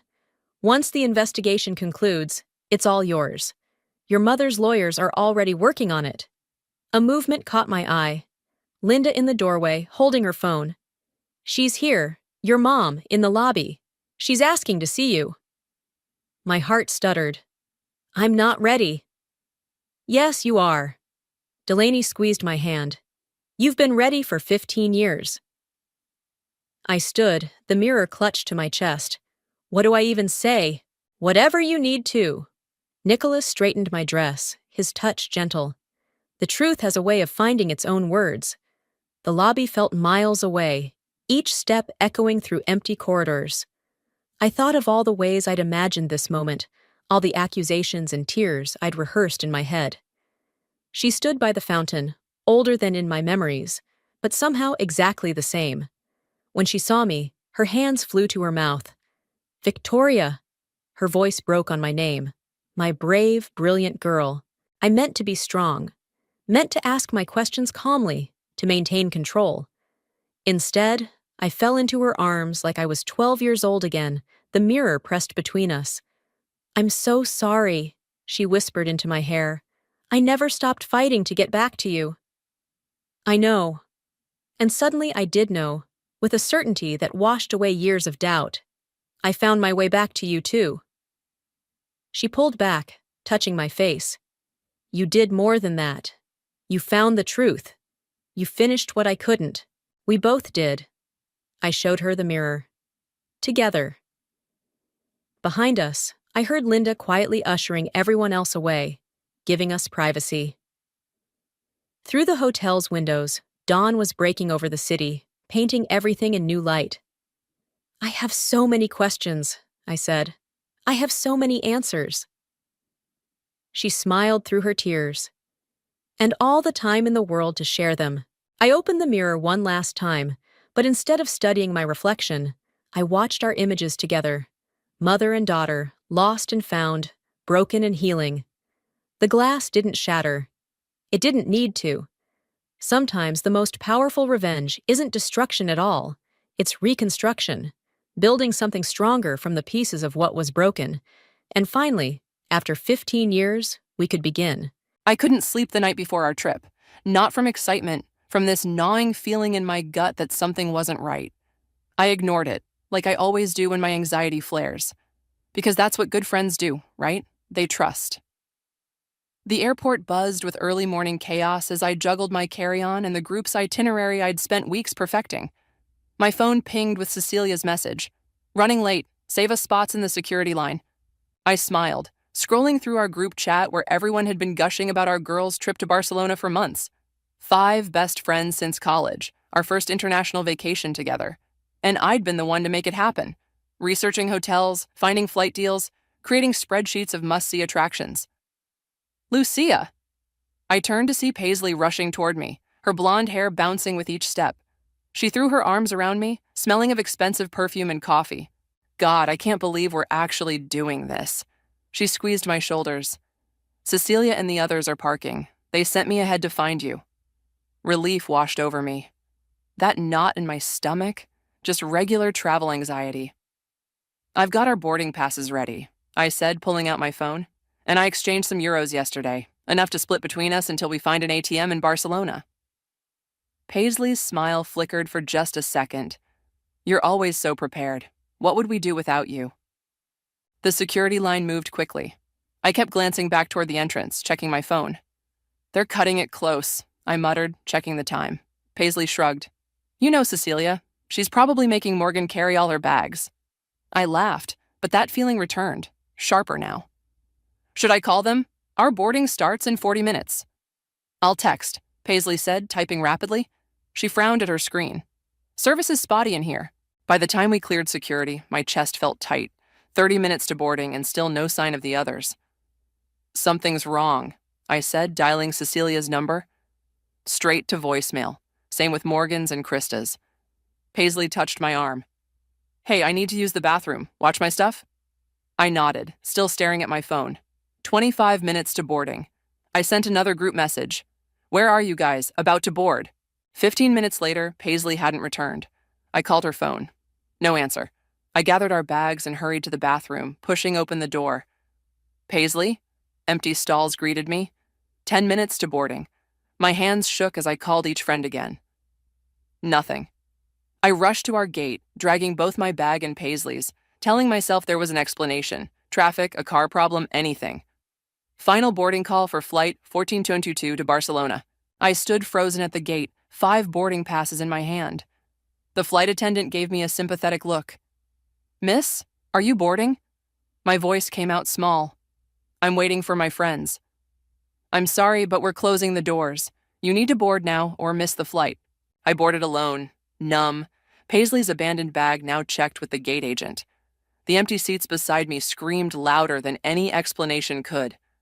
I kept checking my phone, willing it to light up with an apology, an emergency, anything. 3 hours into the flight, I finally got signal through the plane's Wi-Fi. My phone exploded with notifications. Not from my friends, but from Instagram. With trembling fingers, I opened the app. There they were, all 4 of them, Cecilia, Paisley, Morgan, and Krista, posing in first-class seats, champagne flutes raised in a toast, on a different airline. The caption read, Barcelona bound, upgrade life, / squad goals, / first class only. My stomach dropped as I scrolled through more posts. Them at a gate lounge I didn't recognize. Them boarding a luxury airline. All posted just minutes after Paisley had left me at security. I zoomed in on Cecilia's smiling face, her perfectly manicured hand clutching a boarding pass, a first-class ticket purchased with my credit card number. The realization hit me like a physical blow. They had never intended to fly with me. Paisley had only come to make sure I boarded my flight, alone, while they took off on a better one, with my money. My hands shook so badly, I dropped my phone. The elderly woman next to me glanced over with concern. Are you all right, dear? I couldn't answer. How could I explain that my 4 best friends had just abandoned me, stolen from me, and were now flaunting it on social media? Another notification. A video this time? The 4 of them clinking glasses in what looked like a luxurious airport lounge. To Lucia, Cecilia said, her red lips curving into a smile that never reached her eyes. Thanks for funding our upgrade. Enjoy economy. Their laughter cut through me like glass as the video ended. I turned my phone off and stared out the window at endless clouds, a single thought crystallizing through my shock and pain. This wasn't just a prank or a misunderstanding. This was premeditated betrayal, and I was flying straight toward whatever else they had planned for me. The Barcelona airport swallowed me whole. I stumbled through customs in a daze, my mind replaying that video on endless loop, their laughter, Cecilia's toast, the casual cruelty of it all. I'd spent the remainder of the flight alternating between numbness and nausea. Now, standing alone at baggage claim, Reality crashed down. Not only had they abandoned me, they'd stolen from me. I pulled out my phone with shaking hands and opened my banking app. No, no, no. 4 separate charges from Luxury Airways. First-class tickets to Barcelona, $3,042 each. Over $15,000 charged to my credit card. My emergency fund decimated. A sob caught in my throat. I'd given Cecilia my card information to book our group rate tickets weeks ago. I never imagined she'd use it for this. My phone pinged with a hotel notification. We look forward to your stay at Hotel Marisol. The hotel. The one I'd booked for all of us, with the 2 adjoining suites and ocean view. Another $4,000 I couldn't get back due to the non-refundable rate. I called the credit card company immediately, my voice breaking as I explained the fraud. The representative's sympathy only made it worse. I'm sorry, Ms. Reyes, but since you previously authorized this person to use your card information for travel arrangements, this will be difficult to dispute. We can start the process, but I should warn you. I hung up. What was the point? Outside the airport, Barcelona's beauty felt like a slap. Sunshine, palm trees, the distant shimmer of the Mediterranean. All of it mocked me. This was supposed to be our dream vacation. 5 days of sightseeing, beach lounging, and tapas with my closest friends. Friends. The word tasted bitter now. I hailed a taxi, giving the driver the address of the cheapest hostel I could find on short notice. My original hotel was out of the question. I couldn't risk running into them. The hostel was exactly what you'd expect for €20 a night. A narrow bed in a room shared with 7 strangers, a bathroom down the hall, and walls thin enough to hear conversations in 3 different languages. I sat on the edge of the squeaking mattress, my suitcase still packed at my feet. I should go home, book the next flight back, and cut my losses. But something hot and unfamiliar burned in my chest. Not just hurt, rage. Pure, clarifying rage. My phone pinged again. An Instagram notification? My finger hovered over it, knowing it would hurt to look. I clicked anyway. A new post from Krista, the 4 of them lounging by a rooftop pool. My hotel. My reservation. The caption, living our best lives while someone else pays the bills. Blessed. Comments flooded in from mutual friends. OMG, you guys look amazing. So jealous? Where's Lucia? To that last one, Cecilia had replied, she flaked last minute. Typical Lucia, always unreliable. The phone slipped from my fingers. Unreliable? I was the one who planned everything, who made sure everyone had their passport renewals in time, who created a shared document with packing lists and emergency contacts. I grabbed my phone again and started typing a comment, fingers flying with fury, then stopped, deleted it. No. This required something more than an angry comment. I opened my email and found the hotel confirmation. With trembling fingers, I called the Hotel Marisol. Hello, this is Lucia Reyes. I'm checking on my reservation. I forced my voice to stay steady. 2 adjoining suites under my name. Yes, Ms. Reyes. Your friends have already checked in using the authorization you provided. Is there a problem? I swallowed hard. No problem. I just wanted to confirm something. The reservation was made with my credit card, correct? Yes, and we have it on file for incidentals as well. Incidentals? My heart raced. What does that cover exactly? Room service, spa treatments, restaurant charges, minibar, anything charged to the room. I ended the call and sat in the dim hostel room, a plan forming. They thought they could use me, humiliate me, and steal from me? Fine. Let them run up the bill. Let them order champagne and spa treatments. Because I wasn't going home. Not yet. I pulled out my laptop and began researching. Spanish laws on credit card fraud, hotel policies, social media timestamps. With each piece of information, my focus sharpened. A notification from my banking app interrupted me. Another charge from the hotel. Restaurant bill, $580. I laughed. A hollow sound in the empty room. They weren't even trying to hide it. My phone rang. Unknown number. I answered cautiously. Hello? Is this Lucia? A man's voice, accented but clear. Who's asking? My name is Jackson. I work at Hotel Marisol. I think... He paused. I think you should know what your friends are saying about you. I sat up straight. What do you mean? They're telling everyone you're mentally unstable, that you threatened them before the trip, that they had to escape you. His voice lowered. They're setting you up for something, and I don't think it's just about a free vacation. The room seemed to tilt around me. This wasn't just theft or a cruel prank. This was character assassination, premeditated destruction. "Why are you telling me this?" I whispered, because I overheard something else. Something about your job, about emails they sent from your account. My blood turned to ice. My job, the editorial position I'd worked years to secure. "What emails?" "I don't know details, but they mentioned your boss's name, and they were laughing about how you'd never work in publishing again." The rage inside me crystallized into something harder, colder, more focused. "Can you meet me?" I asked. "Tomorrow, Cafe Miro at 10 a.m. As I hung up, I opened my laptop again. This wasn't just about getting even anymore. This was about survival. I barely slept. Every time I closed my eyes, memories ambushed me, moments I'd once treasured that now felt poisoned. Cecilia hugging me after my promotion, whispering, "You deserve this more than anyone." Paisley crying on my shoulder when her boyfriend cheated, promising, "You're the only one I trust." Morgan and I dancing in my kitchen at 2 a.m. after too much wine. Krista helping me pick out my interview outfit, insisting, "This is the one that says editor material." Had it all been fake? I scrolled through years of photos on my phone, studying their faces for signs I'd missed.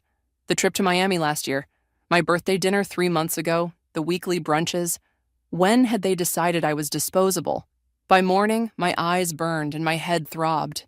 I dressed carefully in the only decent outfit I'd packed, black jeans and a blue blouse, and headed to Cafe Miro to meet Jackson. The cafe sat on a corner with outdoor tables spilling onto a sun-dappled sidewalk. I spotted him immediately, tall with dark curly hair, wearing the hotel's distinctive navy blazer.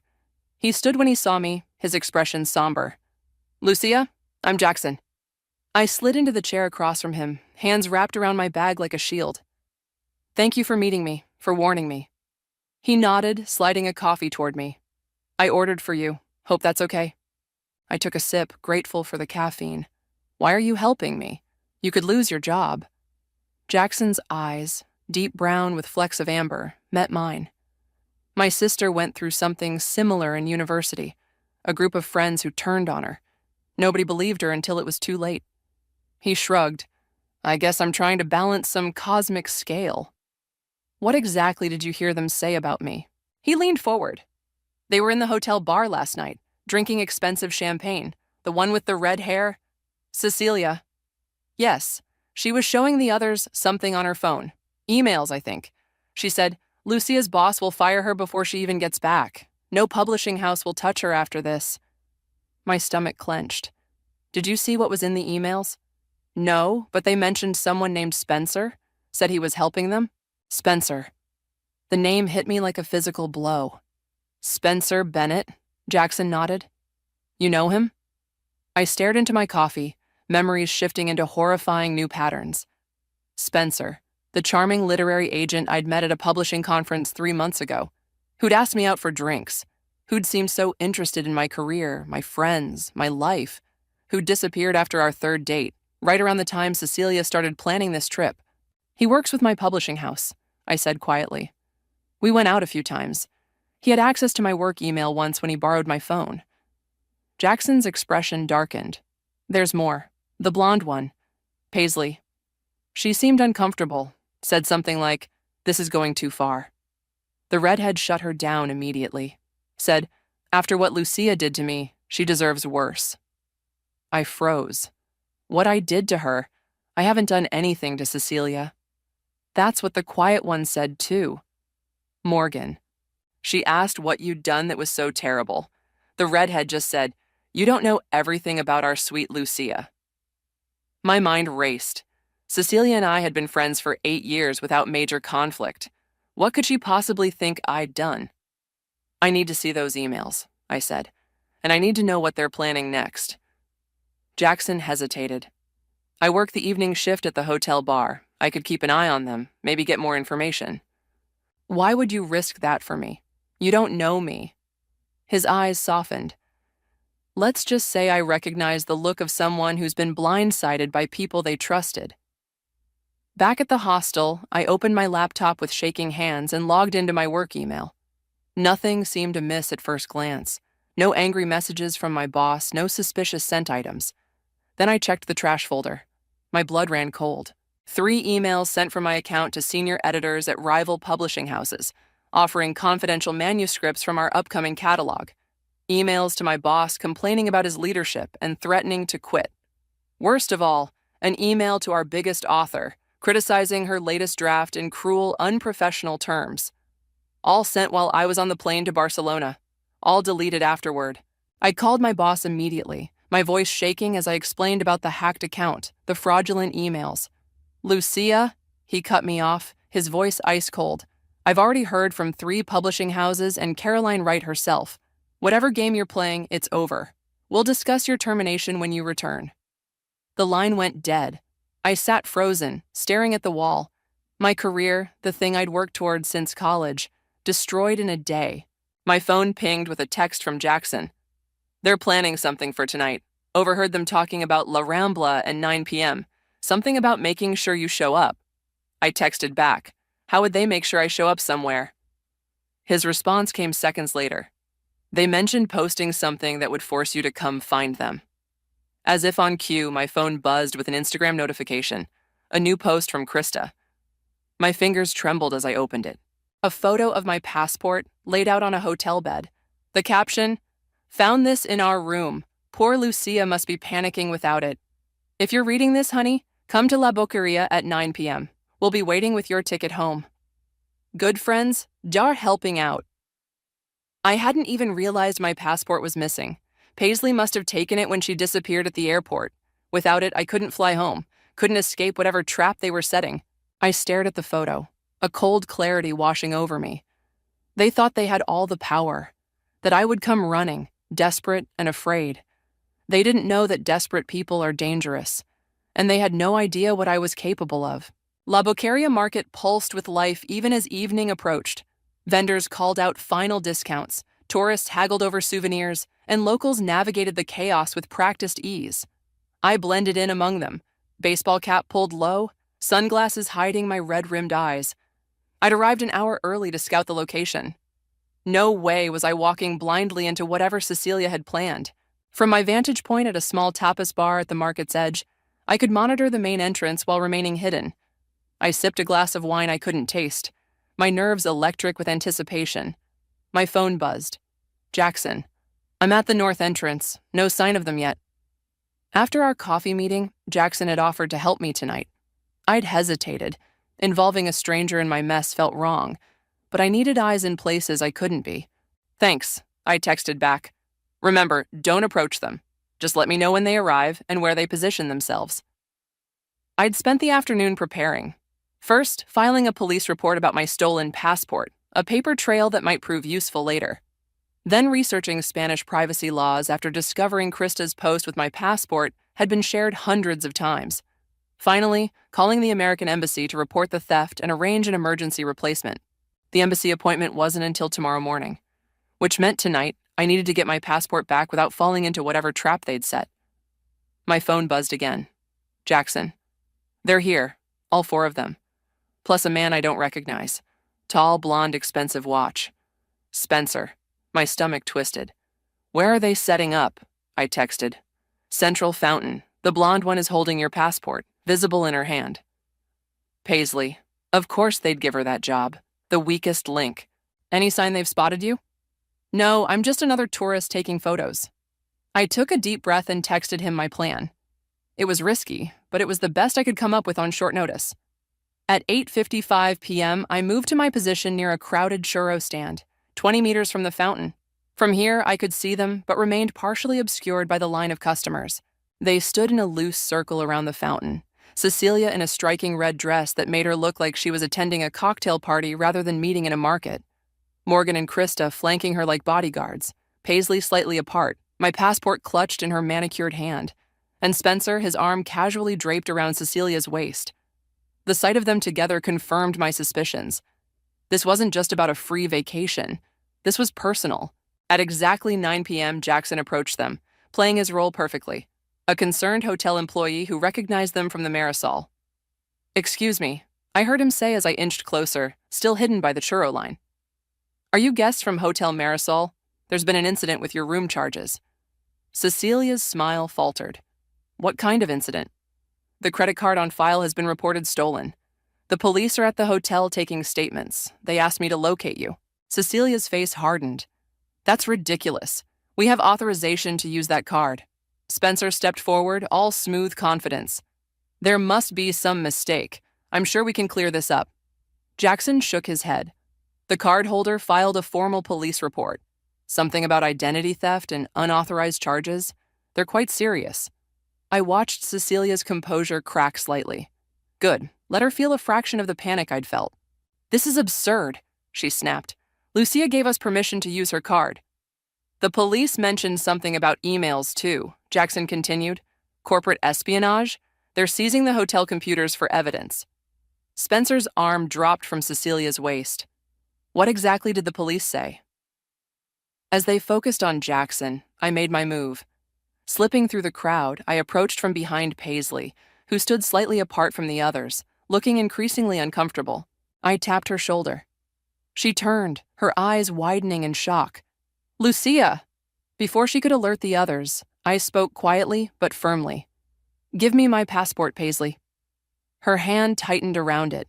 I can't. Cecilia said what? That I deserved this? What exactly did I do to her, Paisley? What could possibly justify stealing thousands of dollars from me and destroying my career? Confusion flickered across her face. You know what you did. The thing with her father's company. I stared at her, genuinely baffled. What are you talking about?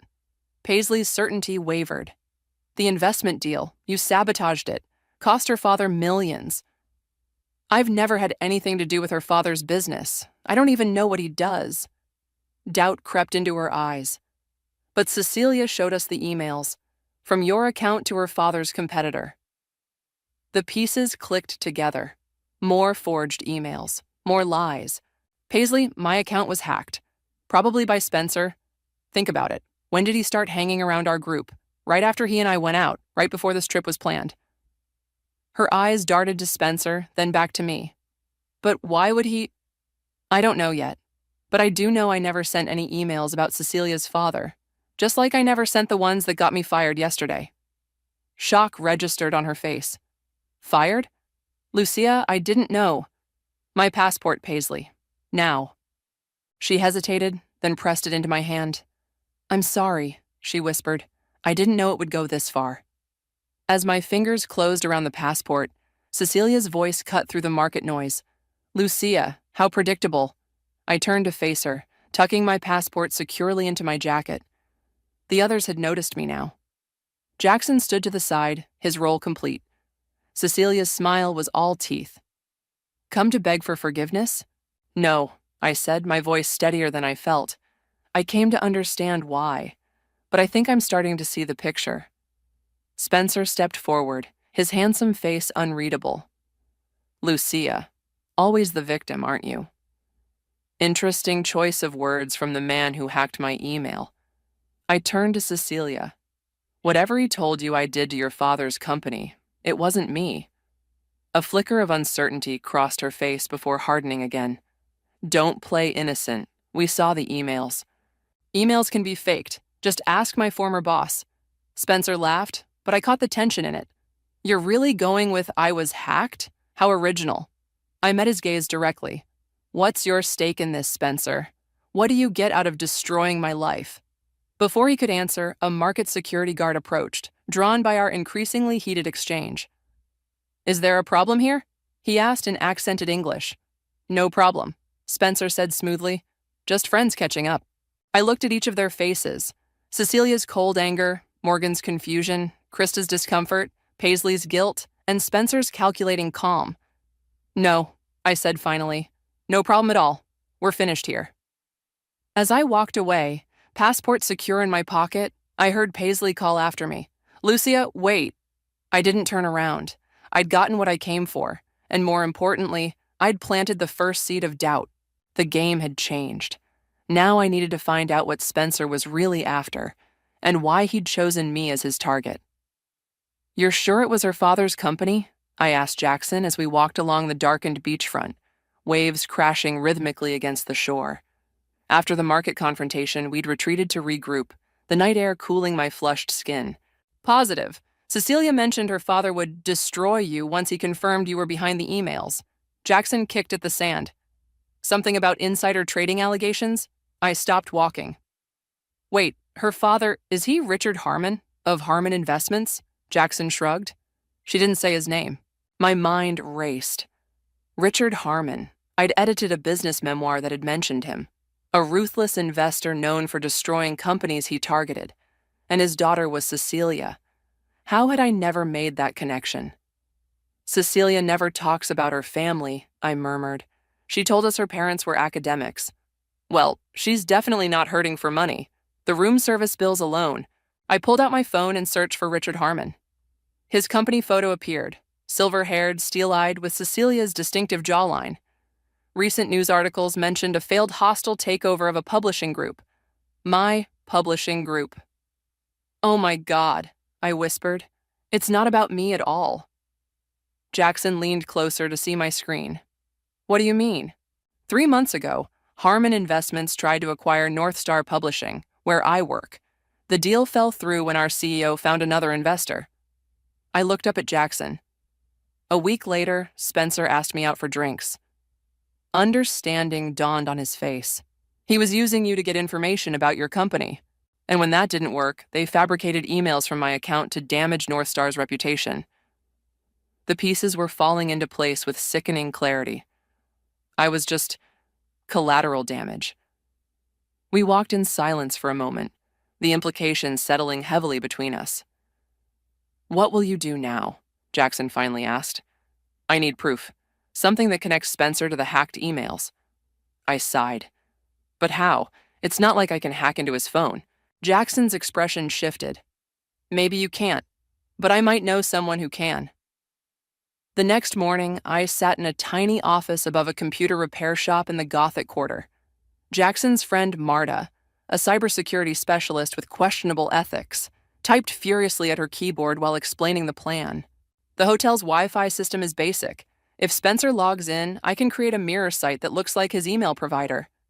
Her fingers flew across the keys. When he enters his password, we capture it. Is that legal? I asked. Marta and Jackson exchanged glances. Let's call it a gray area, she said, especially since you're trying to prove he committed a crime against you. I nodded, pushing down my discomfort.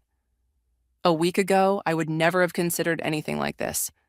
But a week ago, I still had friends I trusted and a career I loved. How long will it take? If he uses the hotel Wi-Fi, minutes after he logs in.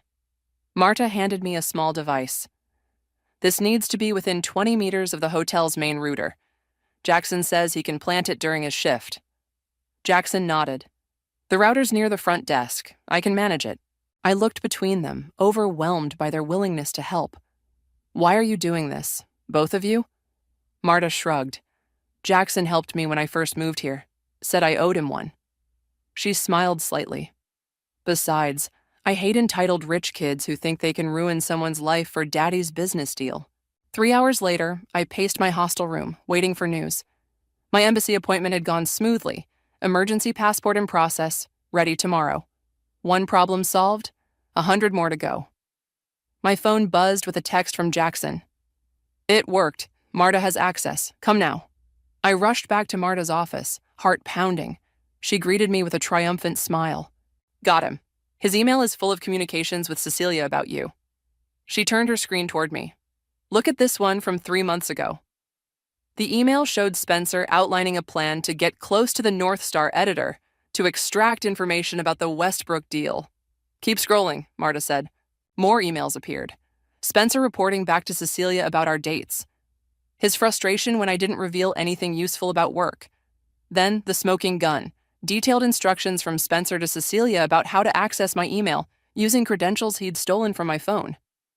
There's your proof, Marta said quietly. I stared at the screen, a strange hollowness expanding in my chest. Seeing it laid out so clinically, how they'd targeted me, used me, discarded me, made it somehow more brutal than I'd imagined. Can you forward these to me? My voice sounded distant to my own ears. Marta nodded, typing quickly. Done. I've also taken screenshots in case he realizes and deletes them. I thanked her, feeling numb. Outside, Jackson waited, concern etched on his face. You okay? I wasn't. Not remotely. But I nodded anyway. What now? He asked as we walked through narrow streets bathed in late afternoon light. Now I make them face what they've done. Jackson grabbed my arm, stopping me. Lucia, think carefully. These people destroyed your career without blinking. What else might they do if cornered? What choice do I have? Let them get away with it? Go home jobless and humiliated while they laugh about how they ruined me? There are other options. You could send the evidence to the police, to your company. I pulled away. That's not enough. I want them to look me in the eye. I want them to admit what they did. Even if it puts you in danger, I'm already in danger. My life is already in pieces. My voice echoed off the ancient stone buildings. A passing couple stared, then hurried away. Jackson didn't flinch from my outburst. Then at least don't do it alone. Before I could respond, my phone buzzed with a notification. An Instagram message from Paisley. We need to talk, alone. Meet me at Park Güell in an hour. I know the truth about Spencer. I showed Jackson the message. It's a trap, he said immediately. Maybe. I stared at the screen. Or maybe she's having second thoughts. Lucia, I have to go. I met his worried gaze. But you're right. I shouldn't go alone. Relief softened his features.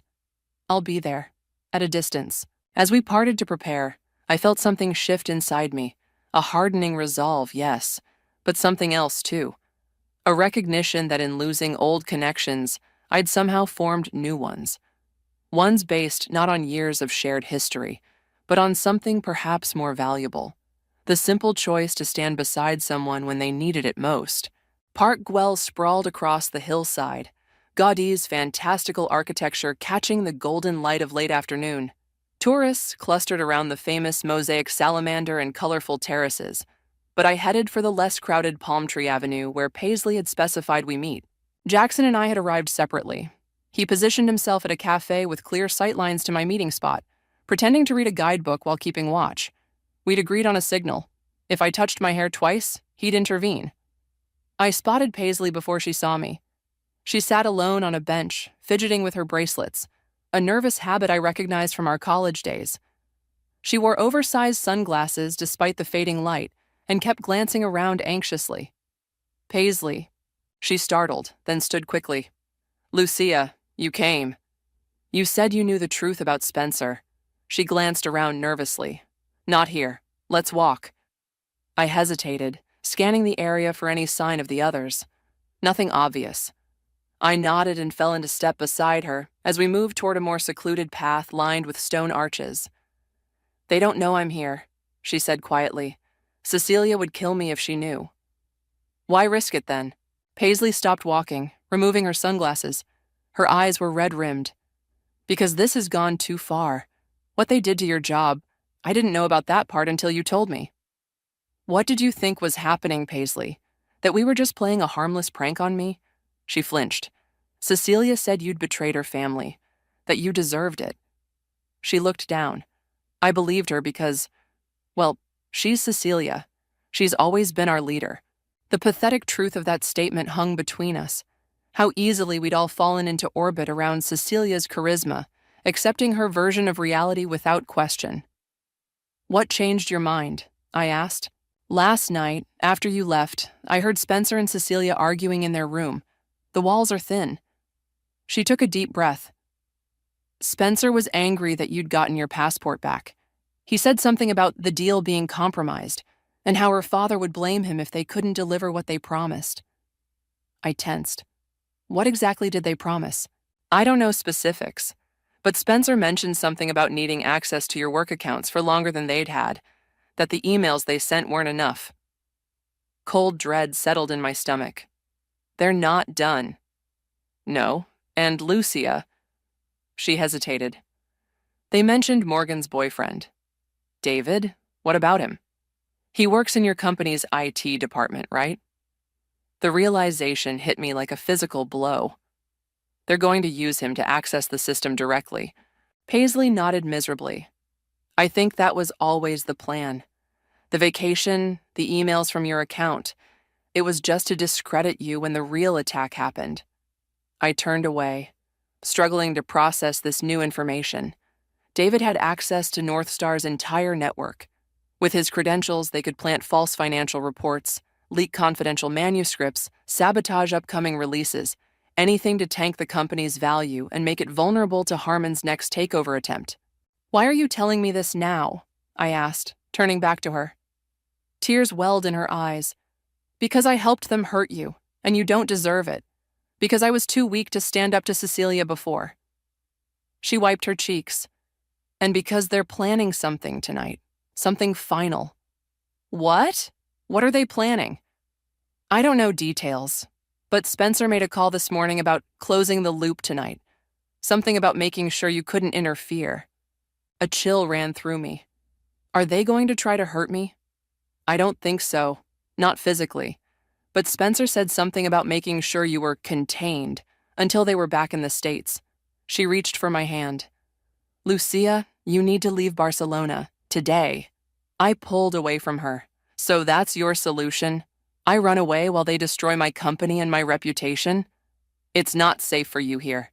It wasn't safe the moment they decided to use me as a pawn in their corporate game. My voice hardened. "Does Morgan know about using David?" Paisley looked away. "She knows. She's the one who suggested it." The betrayal cut deeper than I expected. Morgan, the friend I'd thought had the strongest moral compass. And Krista? She's just following Cecilia, like always. Paisley's voice dropped. "Like I was." "Was," I repeated. Past tense. She nodded, a fragile determination in her eyes. "I can't do this anymore. I want to help you stop them." I studied her face, looking for signs of deception. "How do I know this isn't another trap? That you're not recording this conversation for them right now?" Without hesitation, she handed me her phone. "Check it. I'm not recording anything. I'm not wearing a wire. This is real, Lucia." I took the phone, verified it wasn't recording, and handed it back. "If you want to help me, I need something concrete. Proof I can use. I have access to their hotel room. I could—" "No," I cut her off. "Too risky. But there is something you can do." I outlined my plan quickly, watching her expression shift from uncertainty to nervous resolve. "I can do that," she said finally. "Tonight?" "Tonight," I confirmed, "before they make their move." As we finalized details, my phone buzzed with an urgent text from Jackson. "Behind you, red shirt." I turned casually, spotting a man in a red polo shirt taking photos in our direction. Not a tourist. His camera was aimed directly at us. "We need to go," I said, grabbing Paisley's arm. "Someone's watching." Her face paled. "Spencer has friends here, people he's paying to track you." We hurried toward the park exit, taking a winding path through stone columns. I texted Jackson our route as we moved. "If they know we've talked, they'll suspect me," Paisley whispered, panic edging her voice. "Then make it look good," I said, stopping suddenly. "Slap me." "What?" "If anyone's watching, make it look like we argued, like you're still on their side." Understanding dawned in her eyes. She raised her hand and slapped me, not hard enough to hurt, but convincing enough for distant observers. Then she stormed off, playing her part perfectly. I touched my cheek, watching her go. The sensation lingered as Jackson appeared at my side. "You okay?" he asked. "No," I said quietly. "But I will be. Tonight, this ends." I turned to him, my decision made. "I need your help with one more thing. Something dangerous." His eyes met mine, steady and certain. "I'm in." As we left the park, I felt the weight of what was coming. By morning, I'd either have reclaimed my life or lost everything that remained of it. Either way, there would be no going back. Night fell over Barcelona, the city transforming into a glittering landscape of lights. From the rooftop bar of Hotel Marisol, I could see the illuminated spires of Sagrada Familia in the distance. Under different circumstances, the view would have been breathtaking. Tonight, it was just the backdrop for what I'd come to do. I adjusted the collar of the borrowed hotel uniform Jackson had procured for me, a server's outfit that let me blend with staff. My hair was pulled back severely, face partially obscured by the cap's brim. Not a perfect disguise, but enough to move through the hotel unnoticed. "They've been at the bar for 20 minutes. Jackson murmured, passing by with a tray of empty glasses. Spencer's been on his phone most of the time. I nodded slightly, continuing to wipe down an already clean table. From my position, I could observe without being obvious. All four of them sat at a corner table.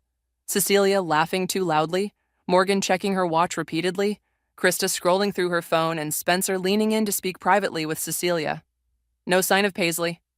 My phone vibrated in my pocket. A text from Marta. In position. Elevator security cameras looping previous footage. You have 15 minutes. It was time. I slipped away from the rooftop bar, heart hammering as I took the service elevator down to the guest floors. The hallway was empty when I emerged. Room 718, Spencer and Cecilia's suite, waited at the end of the corridor. Paisley had left the door very slightly ajar, as promised. I pushed it open, scanning the luxurious suite quickly before entering and closing the door behind me. Paisley, I whispered. She emerged from the bathroom, face pale with tension. I thought you'd changed your mind. Did you find it? She nodded, pointing to Spencer's laptop on the desk. It's unlocked. He stepped away to take a call, and I managed to keep it from going to sleep. I moved to the computer, fingers flying across the keyboard. Spencer's email was open, the same account Marta had accessed earlier. I quickly forwarded key incriminating emails to myself, then to my boss, the company's legal department, and the board of directors. What about the other thing? I asked. Paisley handed me a phone. Spencer's. I got his passcode yesterday when he was drunk. 6842. I unlocked it, finding his text messages with Cecilia. There it was. Explicit discussions about using me to get information about North Star Publishing, plans to discredit me, coordination with Morgan about using David's IT access. Send these to yourself, I told Paisley. Insurance in case something happens to me. As she did this, I noticed a calendar notification on Spencer's phone. 11 p.m., L containment. My blood ran cold. They're planning something for 11. Paisley looked at her watch. That's in 20 minutes. I photographed everything I could, working quickly. Then I found what I was really looking for, Spencer's contacts. I scrolled until I found the name I needed, then pressed call. It rang 3 times before a gruff voice answered. Bennett, this better be important. Mr. Harmon, I said, my voice steadier than I felt. This isn't Spencer. My name is Lucia Reyes. A pause. The editor. Yes, the one your daughter and Spencer framed for corporate espionage. Another pause, longer this time. What do you want? 5 minutes of your time, to show you how they've been conducting your business. I could hear him breathing, considering. Where? Hotel Marisol, rooftop bar. I'm here now, so are they. He hung up without answering. I handed the phone back to Paisley. Put it back exactly where you found it, then get out of here. She hesitated. What are you going to do? End this, once and for all. As Paisley slipped out, I took one final look around the room. On the nightstand sat a framed photo I hadn't noticed before. Cecilia as a child with her father, both smiling. A reminder that even people who do terrible things are still human, with histories and connections I knew nothing about. For a moment, doubt crept in. Was I going too far? Becoming what I hated? I pushed the thought away. This wasn't about revenge anymore. It was about justice, not just for me, but for everyone they'd hurt in their games of power. Back on the rooftop, I resumed my role as server, circulating near their table. Their conversation drifted toward me in fragments. Flight confirmed for tomorrow. David says he can access the server tonight. She won't be a problem after... Spencer checked his watch. Almost time? Everything in place? Cecilia nodded, sipping her champagne. Hotel security will find her in the storage room, apparently with stolen property from guest rooms. Very embarrassing. My stomach dropped. They were planning to frame me for theft, to have me arrested in a foreign country. Before I could process this, the rooftop bar fell suddenly quiet. I turned to see Richard Harmon striding through the entrance, his commanding presence parting the crowd like a physical force. Cecilia's champagne glass froze halfway to her lips. Daddy, what are you doing here? Richard's cold gaze swept over their table. I received an interesting call. Thought I should see for myself what my money is funding these days. Spencer stood quickly, extending his hand. Richard, good to see you.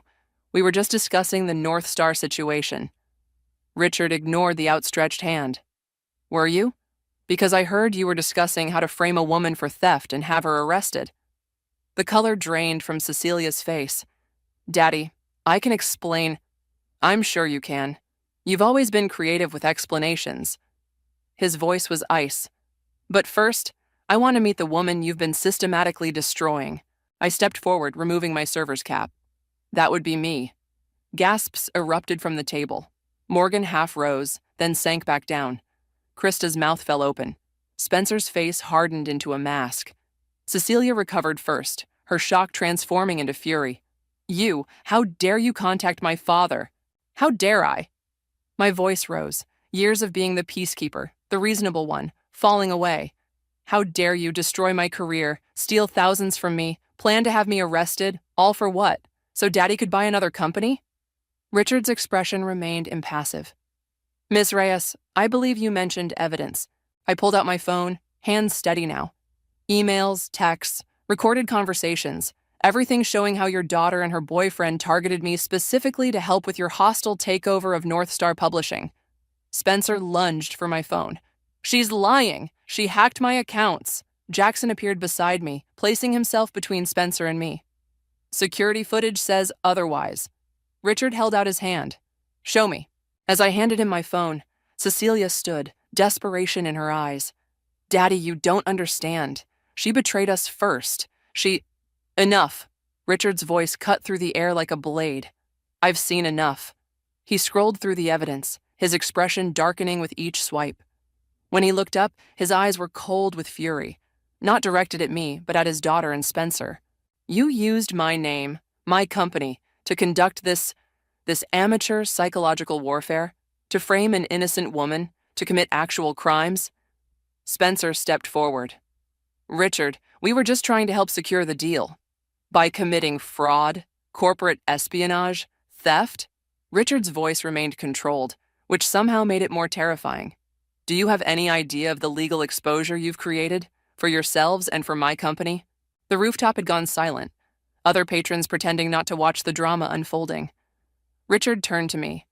Ms. Reyes, I owe you an apology, and compensation for your damages. He handed back my phone. Name your price. Before I could answer, Cecilia's composure shattered completely. You're taking her side? After everything I've done to help you? I did this for you. No, Richard said quietly. You did this for yourself, as always. In that moment, watching Cecilia's world collapse, I felt no satisfaction, only a profound sadness for the wreckage of what I'd once thought were real friendships. I looked at each of them in turn. These people I'd trusted, loved, shared my life with, and realized the truth that had been there all along. Some betrayals can never be undone, and some victories feel hollow, even when they're necessary. The silk of my wedding dress whispers against the marble floor as I stand before the heavy oak doors of St. Augustine's Chapel. My hands smooth non-existent wrinkles, a nervous habit I've had since childhood. The September sun streams through stained glass, painting rainbow patterns across the ivory fabric I spent months selecting. In 20 minutes, I'll walk down that aisle to Gerald. A sharp knock shatters my reverie. 3 quick raps that seem to echo through the bridal chamber. Strange. Everyone who should be here already is. Come in? My voice lifts with uncertainty. The door opens, and a man I've never seen before steps inside. Tall, camera bag slung over one shoulder. Not one of our hired photographers. Anna? His voice is gentle. Too gentle. I'm Blair, and I think there's something you need to see before you go through with this. My stomach drops even before he pulls out his phone. Some part of me already knows, even as I shake my head. I don't. Please. He holds out the device. I'm a wedding photographer. I was shooting at the Grove yesterday. Your fiancé was there, with your sister. The video plays. Gerald and Taya at that fancy restaurant where he proposed to me. Except this time, he's sliding a ring onto her finger. My sister's finger. Their lips meet across the table, and my world implodes. That's not... But it is. The timestamp shows yesterday. His gray suit, the same one hanging in our closet. Taya's signature red lipstick smeared across his mouth. There's more. Blair's voice seems to come from very far away. They've been meeting for months. I have dates, times, locations. I'm so sorry. My knees give out, and I sink onto a nearby chair. White silk pooling around me like spilled milk. Why are you showing me this? Because 6 months ago, I shot a wedding where I knew the groom was cheating. I said nothing. The bride found out 2 weeks later. I swore I'd never stay silent again. The door bursts open, and there's Taya, radiant in her maid of honor dress. Her smile freezes when she sees Blair. Anna? Who's this? I stand slowly, my dress suddenly feeling like it weighs 1,000 pounds. Tell me it's not true. She blinks. Confusion painted perfectly across features so similar to my own. What's not true? Don't. My voice cracks. I've seen the video, you and Gerald, yesterday. Color drains from her face. I can explain. Explain what? How long you've been fucking my fiancé? How you let me ask you to be my maid of honor? How you helped me pick out this dress while knowing... My voice rises until I'm nearly screaming. It just happened! She takes a step forward, hands raised. We never meant... Oh, get out! When she doesn't move, I grab the nearest object, a crystal vase of roses, and hurl it against the wall. Water and flowers explode across the floor. Get out! She runs. The door slams behind her, and I'm left standing in a puddle of water and scattered petals, my wedding dress soaked at the hem. Blair hasn't moved. I need to see him. The words taste like ash in my mouth. Anna, maybe you should... Take me to him, now. The walk to the groom's chamber passes in a blur. I don't care about the guests arriving, about the whispers that follow us. I throw open the door without knocking. Gerald spins around, bow tie half done. Anna, you can't be in here. It's bad, Lou. His voice dies as he sees my face, sees Blair behind me. Tell me you love her. The words scrape my throat raw. Tell me to my face that everything we built means nothing. I never meant to hurt you. His practiced lawyer's voice, so smooth and reasonable, like he's explaining a contract breach to a client. These things just happen sometimes. People grow apart. Things just happen? I laugh, and it sounds like breaking glass. Like you just happened to seduce my sister? Like you just happened to propose to her yesterday? He blanches. How did you... Your ring is still on her finger. I step closer, close enough to smell his cologne, the one I bought him for Christmas. Did you think I wouldn't find out? That you could marry me today and keep her as what? Your dirty little secret? Anna, please! Don't say my name. I reach up and rip my veil off, throwing it at his feet. Don't ever say my name again. I turn and walk out, my ruined dress dragging behind me like a funeral shroud. Blair follows silently as I head for the church's side exit. Behind us, I can hear Gerald calling my name, hear the growing commotion as guests realize something's wrong. I don't look back, not even when I hear Taya's voice joining the chaos, not even when my mother calls out in confusion. I just keep walking, each step taking me further from the life I thought I had. And with every step, something inside me hardens. They want chaos? I'll give them chaos. They have no idea what I'm capable of. 3 days. 3 days of ignored calls, unanswered texts, and a silence so complete it feels like drowning. I haven't left my apartment since I kicked off those designer heels and collapsed onto my bathroom floor, still wearing that ruined dress. The dress is stuffed in a garbage bag now, shoved into the darkest corner of my closet. Like if I hide it well enough, I can pretend none of this happened. My phone buzzes again. Mom. The 20th time today. I let it ring until her name fades from the screen, then pour another glass of wine. The bottle's almost empty. I should probably care about that. A knock at the door makes me jump, sloshing Cabernet onto my sweatshirt. For a moment, I consider ignoring it like everything else. But something about the pattern, 3 quick raps, seems familiar. It's Blair. He looks exactly like he did at the church, except now he's holding a thick manila envelope instead of a camera. How did you find my address? The same way I found out about Gerald and Taya. I'm good at what I do. He holds out the envelope. These are for you. Inside are photos, dozens of them, spanning months. Gerald and Taya at restaurants, parks, entering hotels. Each one dated, time-stamped. My sister wearing different outfits, but always that same red lipstick. My fiancé, ex-fiancé, looking at her the way he used to look at me. Why? My voice cracks. Why are you doing this? Blair leans against my doorframe. Because what they did was wrong, and because I think you deserve to know everything. Everything? He pulls out his phone, swipes through to show me another photo. This one's different. Gerald in his office, shaking hands with a man I don't recognize. Documents spread across his desk. That's Alexander, Blair says. Gerald's secret business partner, the one he never told you about. My head spins. What business partner? Gerald works for Harrison and Mills. On paper, sure, but he's been running a side operation with Alexander for months. Something about real estate development deals. Blair's eyes meet mine. Using insider information from your architectural firm. The wine glass slips from my fingers, shattering on the hardwood. Red spreads like blood across the floor. That's impossible. I never gave him... But even as I say it, memories surface. Gerald asking casual questions about my projects, looking through my work laptop when I was in the shower. All those times he encouraged me to bring work home. Son of a bitch! I sink onto my couch, mind racing. He used me. This whole time he was using me. There's more. Blair steps carefully around the broken glass. Your sister? She works in commercial banking. Perfect position to help arrange financing for their deals.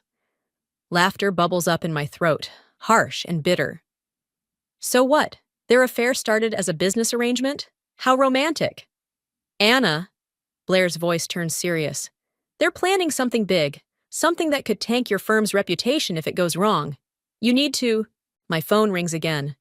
This time it's Yusuf, my business partner. My stomach lurches as I answer. Anna, where are you? The Morgan Street project presentation is in 30 minutes. Reality crashes back. The biggest project of my career. How could I forget? I'll be there. Just stall them. I hang up and look at Blair, still standing there with his envelope of destruction. Why should I trust you? I don't even know you. Because I have nothing to gain by lying. He sets the envelope on my coffee table. And because you're not the only one they've hurt. Before I can ask what he means, he's gone, leaving me with a floor full of broken glass and evidence of betrayals I never saw coming. My phone pings with a text from Taya. Please talk to me. I can explain everything. Another from Gerald follows. Don't do anything rash. We should discuss this like adults. Like adults. Like I'm the unreasonable one for being upset about their betrayal. About them using my work, my trust, my love against me. I look at my reflection in the window. Messy hair, wine-stained sweatshirt, eyes red from crying. This isn't me. This isn't the Anna who graduated top of her class, who built her firm from nothing, who never backs down from a fight. The Morgan Street presentation can wait. I have a new project now. I pick up Blair's envelope and start spreading photos across my coffee table. Each one a piece of evidence, each one a weapon. They want to play games with my life? Fine. But they're about to learn I'm not just some architect who designs other people's dreams. I'm the woman who's going to tear their whole world down. Gerald's spare key burns in my palm as I stand outside his apartment door. Our apartment, until 3 days ago. Funny how quickly ours becomes his. It's 2 p.m. on a Wednesday. He should be at the office, probably schmoozing clients or plotting with Alexander. Still, my hand trembles as I slide the key into the lock. The apartment smells different. Taya's perfume lingers in the air, jasmine and betrayal. I force myself to breathe through my mouth as I move through rooms that feel like a museum of my former life. Photos of us still hang on the walls. I should take them down, but that's not why I'm here. His home office. The door's locked, but I know where he keeps the key, taped under his desk drawer. Some habits don't change. Inside, everything looks normal at first glance. the same leather chair where he'd work late into the night, the same pretentious law books lining the walls. But now I noticed things I missed before. A second phone charger, a woman's hair tie on the desk, my sister's hair tie. Focus, Anna. I start with the filing cabinet. Tax records, investment statements, property deeds. Nothing unusual. But there, in the back of the bottom drawer, a manila folder labeled Private Holdings. My hands shake as I open it. Inside are documents about a development project, the Riverside Complex. My firm's biggest competitor lost the bid for this last month. According to these papers, Gerald and Alexander are silent partners in the development company. The dates line up perfectly with when Gerald started asking about my work. A noise in the hallway makes me freeze. Keys jingling, footsteps. I shove the folder back, heart pounding. The front door opens. Gerald? Taya's voice. Are you home early? Shit. I ease the office door closed, looking frantically for somewhere to hide. The closet's too obvious. Under the desk, behind the curtains.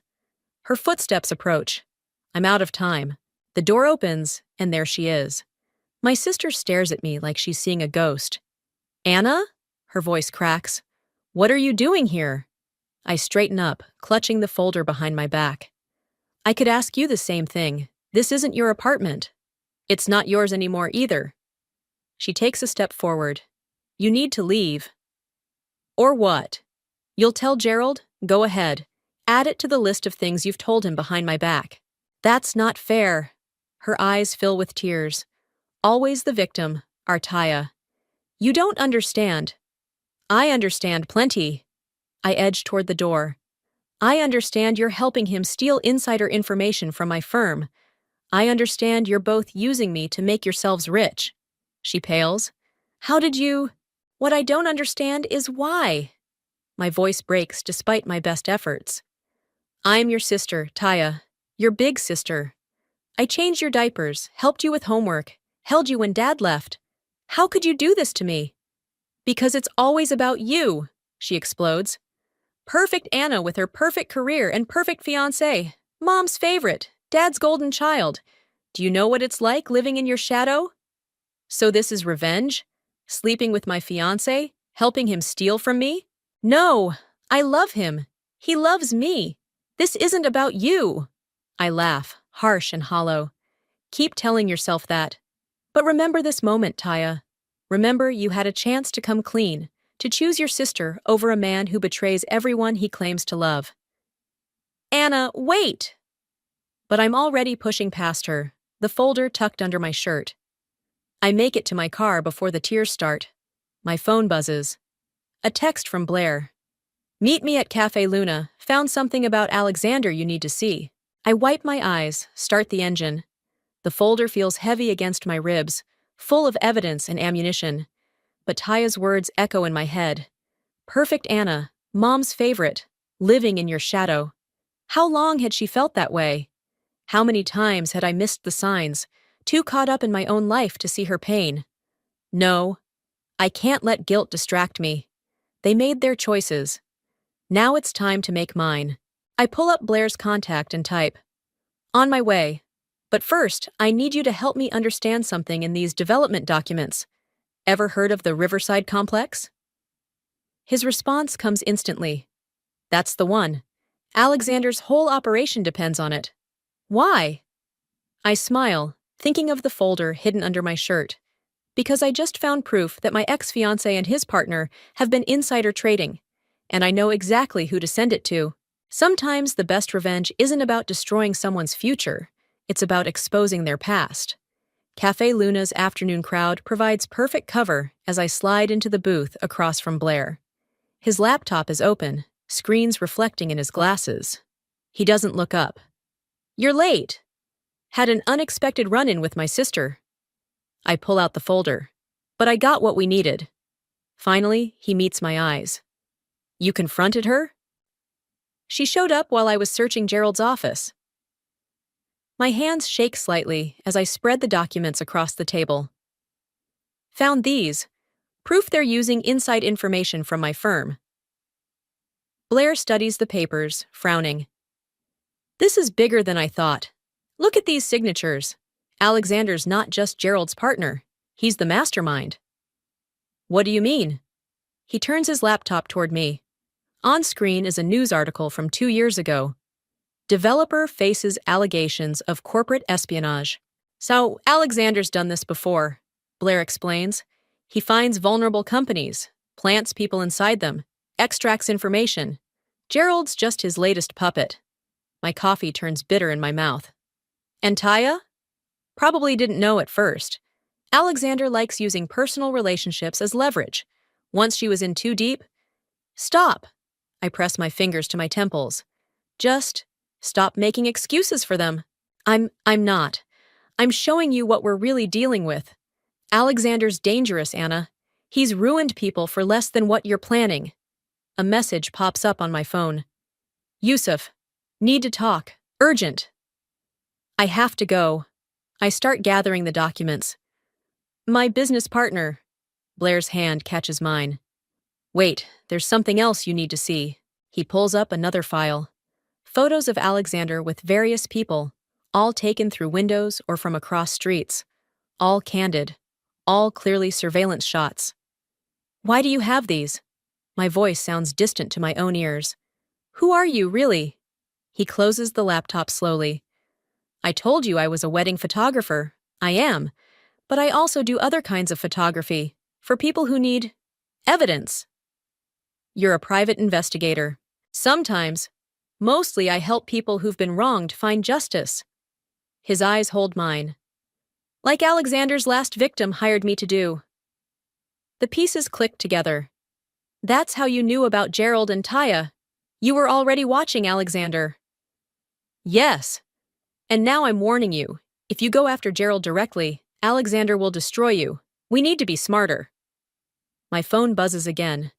Yusuf. They're here. Where are you? Who's there? Blair asks, reading over my shoulder. I don't know, but... My voice dies as another message appears. This one from Gerald. Hope you're ready to be reasonable. Meeting your partner now. Ice floods my veins. They're at my office. Gerald and Alexander. They're meeting with Yusuf. Anna, don't! But I'm already running. Documents clutched to my chest. Heart pounding in rhythm with my feet on pavement. The office is 3 blocks away. Each step feels like an eternity. I burst through the glass doors, just as Gerald, Alexander, and Yusuf emerge from the conference room. They all turn to stare at me, disheveled, breathing hard, probably looking half crazy. Anna, Gerald's lawyer voice, smooth as oil. Perfect timing. We were just discussing the Riverside situation with Yusuf. Alexander steps forward, hand extended. Tall, elegant, everything about him screaming old money and influence. So this is the talented architect I've heard so much about. I ignore his hand. Yusuf, whatever they're offering, don't trust them. Anna. Yusuf's face is tight with concern. They have majority investor support. The board's voting this afternoon. Voting on what? The merger. Alexander's smile doesn't reach his eyes. Your firm's expertise combined with our resources. Everyone wins. How everyone except the people you steal from? I pull out the documents with shaking hands. I have proof of what you've been doing. The insider trading, the corporate espionage. Anna, stop! Gerald steps between me and Yusuf. You're upset about personal matters. Don't let that cloud your professional judgment. Personal matters? I laugh, high and sharp. Like you sleeping with my sister while stealing my work? The office goes silent. Yusuf's eyes widen. Even Alexander's smile slips. Perhaps, Alexander says carefully, we should continue this discussion privately. No? I meet Gerald's eyes. No more private discussions. No more secrets. I turn to Yusuf. Give me 1 hour. Let me show you what they really are before you sign anything. Yusuf looks between us, then nods slowly. 1 hour. You're making a mistake, Alexander says softly. Some doors can't be unopened. I think of Taya's tears, of Blair's warnings, of everything I stand to lose. Then I think of everything I've already lost. Good, I say, and my voice doesn't shake at all, because I'm done with closed doors. Let them come. I'm ready to tear this whole house of cards down. The hospital corridor stretches endlessly before me, antiseptic and unforgiving. Mom's text came just as I was preparing my evidence for Yusuf. Emergency room, come now. I find her in a curtained alcove, pale against white sheets. Monitors beep steadily beside her. The sight stops me cold. She looks so small. Mom? Her eyes flutter open. Anna, you came. Of course I came. I take her hand, noting how cold her fingers feel. What happened? Just a spell, blood pressure. She waves her free hand dismissively. The doctor says it was a minor heart attack. Taya's voice behind me makes me stiffen. Which you'd know if you answered your phone. I turn slowly. My sister looks exhausted, her makeup smeared like she's been crying. How long have you been here? 3 hours, since she collapsed at lunch. Taya's eyes are accusatory. While you were busy plotting revenge. Girls! Mom's voice is weak but stern. Not here. A doctor appears, clipboard in hand. He explains things like stress-induced cardiac event and contributing factors, while I try to breathe around the knot in my throat. When he mentions family history, I remember Dad clutching his chest 6 years ago. Another heart attack in this same hospital. She needs rest, the doctor concludes. And peace, no stress. Taya and I exchange glances. Peace, right. I'll stay, we say simultaneously. Mom sighs. Both of you out. I need to sleep, and you need to talk. Mom? Now! Even pale and tired, she manages to sound commanding. Fix this. The hospital cafeteria is nearly empty. Taya picks at a muffin while I stare into coffee that tastes like warm dishwater. The merger vote is in 40 minutes, she says finally. I know. If you show those documents to Yusuf, Gerald will lose everything. I look up sharply. Is that what you're worried about? Gerald's career? Mom is in the hospital. Because of us! Taya's voice cracks. Because we're tearing this family apart. You think I don't know that?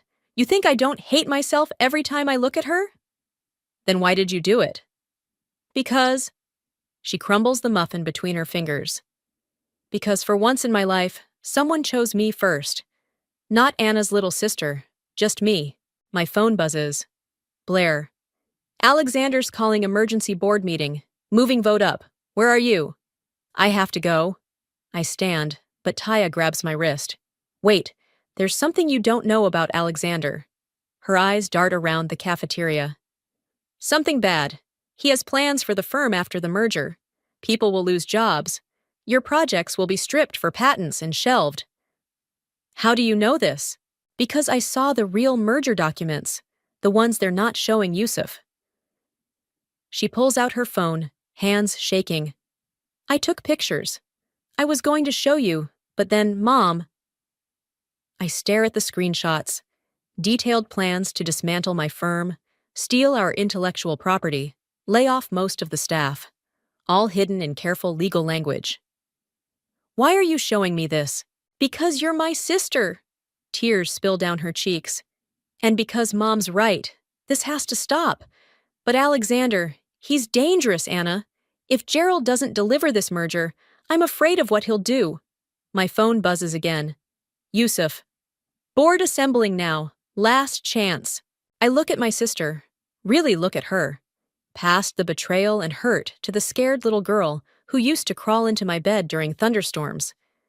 Then I think of Mom in that hospital bed, of Blair's warnings, of Alexander's cold smile. Come with me. What? To the board meeting. Bring those documents. Help me stop this the right way. Anna, I can't. Gerald, isn't worth dying for. I take her hand.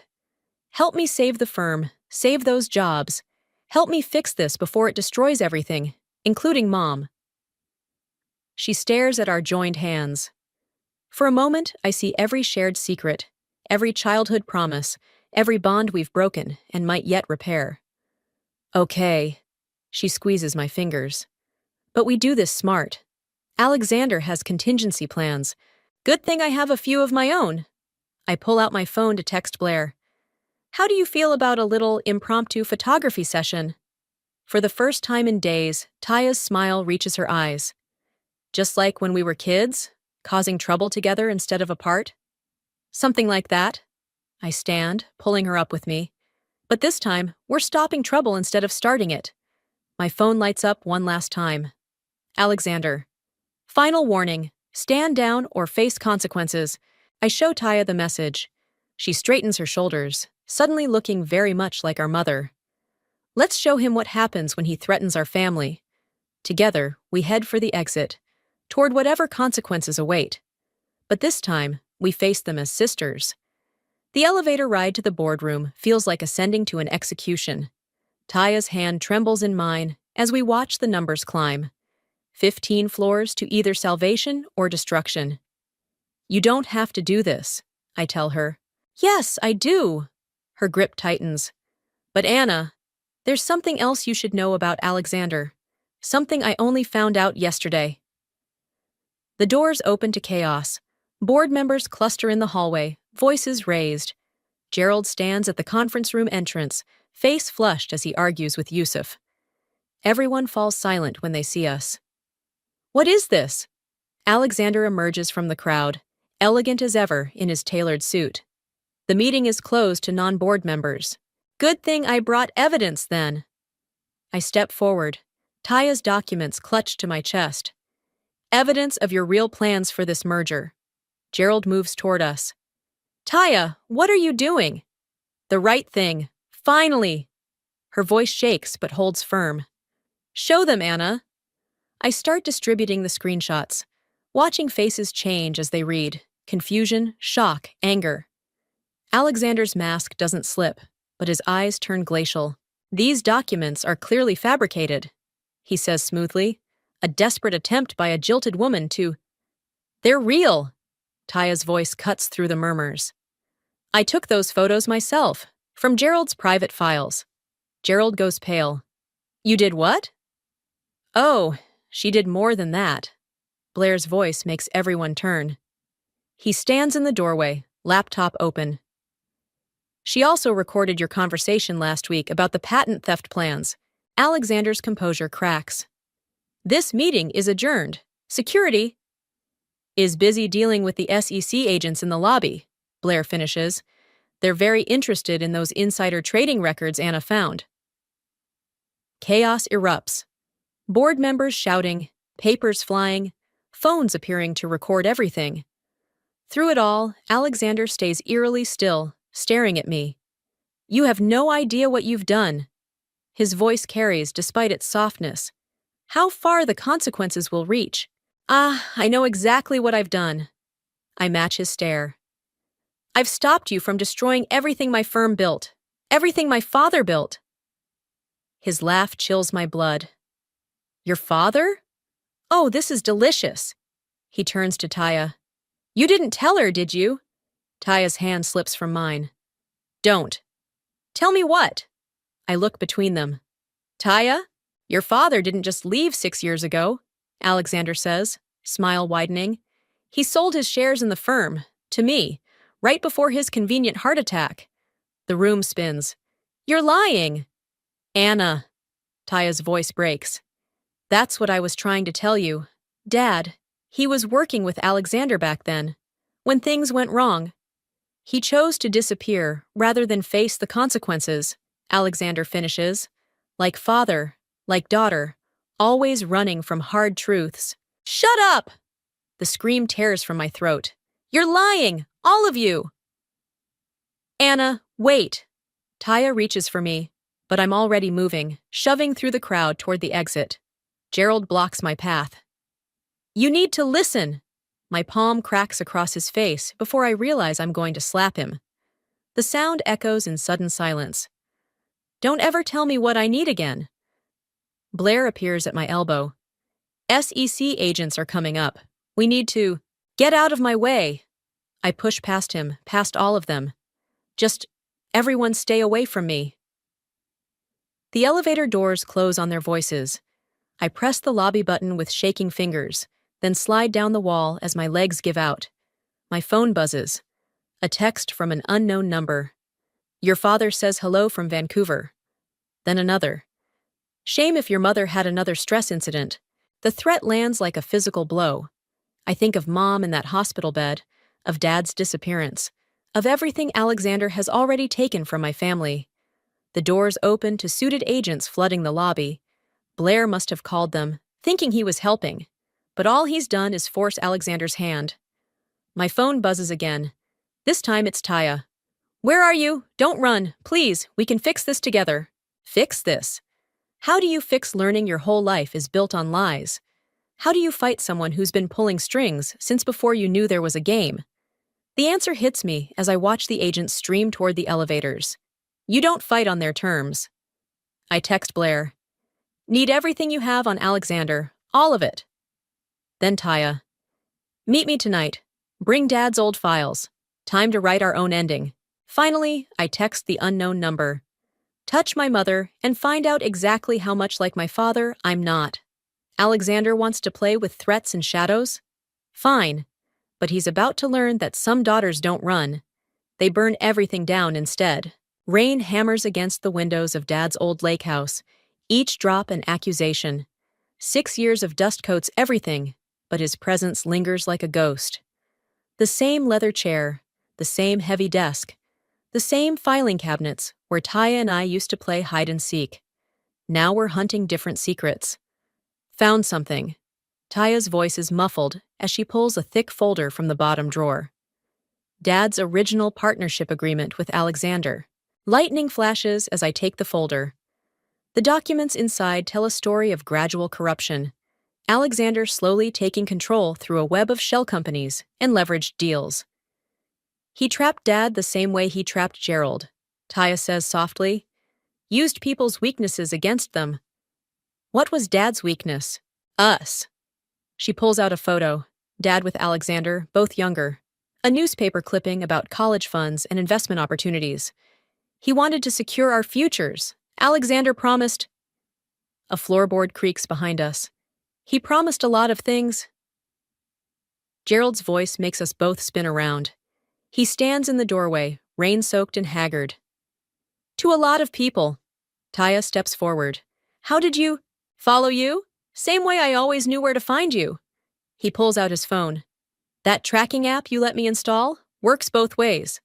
My hand inches toward my bag where Blair's gun rests, a precaution he insisted on. Where's Alexander? Right here.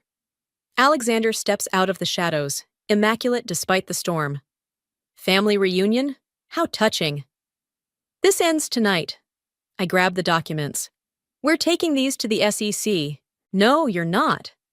Alexander's smile doesn't waver as he pulls out a phone. Because in exactly 1 minute, unless I send a specific text, certain photos will be sent to the medical board. Photos of your mother's doctor accepting bribes to manipulate her treatment. The room goes cold. You wouldn't. Wouldn't I? Ask your father. Oh, wait. He checks his watch. 40 seconds. Don't. Gerald steps forward. This isn't what we discussed. Plans change. Alexander's eyes never leave mine. 30 seconds. Wait. Taya moves between us. I have something you want more. Dad's real ledger, the one that proves where all the money went. Alexander's smile slips. You're bluffing. Am I? She pulls out her phone. 10 years of transactions. Every bribe, every shell company, every cent you stole. One button, and it goes to every financial authority in the country. 15 seconds, Alexander says, but his voice wavers. Taya, don't. Gerald reaches for her. He'll what? I cut in. Kill us like he killed Dad? Silence crashes like thunder. I didn't kill anyone.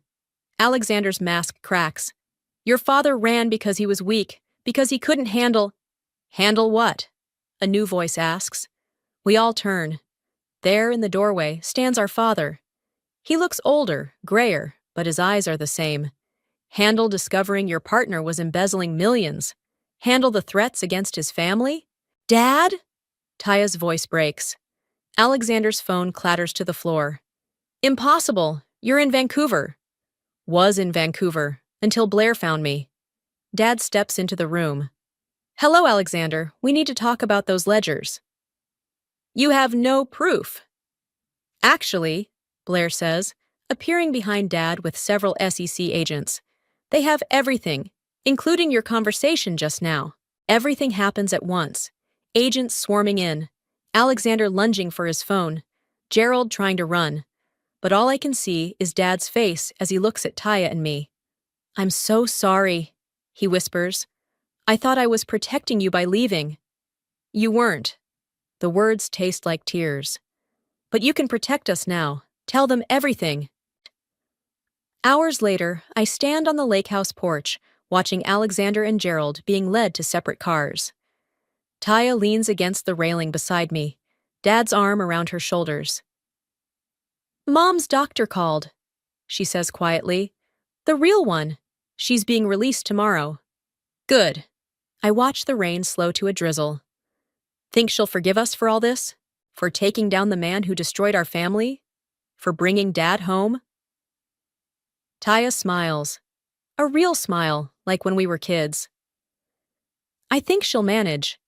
Blair approaches, tucking away his badge. His real badge, as it turns out.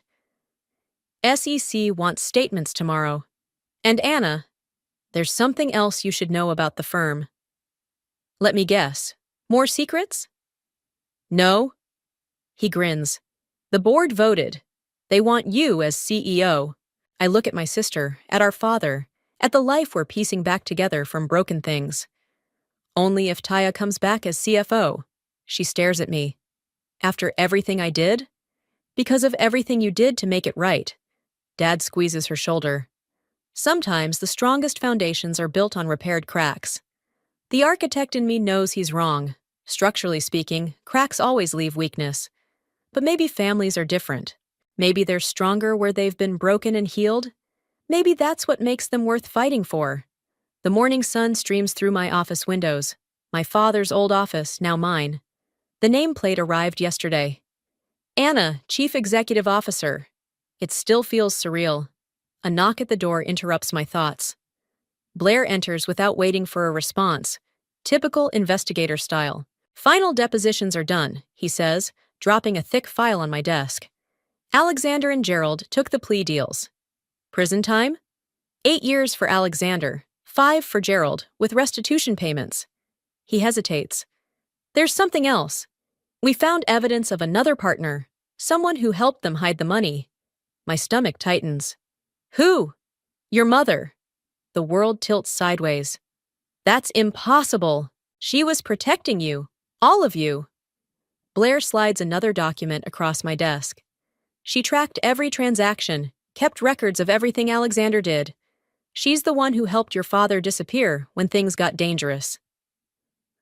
I stare at the familiar handwriting. Mom's neat columns of numbers, dates, names. A parallel ledger tracking Alexander's crimes. Does Taya know? I'm about to. My sister appears in the doorway, looking sharp in her new CFO suit. Mom just told me everything. That's why she had the heart attack. Stress from keeping the secret all these years. I think of Mom in her hospital bed, of all the times she urged me to let things go, to walk away. She wasn't being passive. She was trying to protect me from what she already knew. Where is she now? Conference room with Dad. Taya's voice catches. And the SEC agents. We find them surrounded by papers and coffee cups. Mom looks up as we enter, her eyes tired but clear. I suppose you have questions. Just one. I sit across from her. Why didn't you tell us? Because I needed proof. Real proof, not just suspicions. She spreads out her records. I've been building this case for 10 years, waiting for the right moment. The heart attack wasn't real, was it? Taya asks quietly. Mom's smile is slight but fierce. Let's just say certain doctors owe me favors. I needed everyone distracted while I gathered the final pieces. Dad reaches for her hand. I wanted to come back so many times, But Olive insisted we wait until we could take Alexander down completely. So when I found those documents in Gerald's office, I made sure they'd be there. Mom's eyes meet mine. I knew my daughter. Knew you'd never stop digging once you discovered the betrayal. I just had to point you in the right direction. You manipulated me. The realization stings. All of us. No. She squeezes Dad's hand.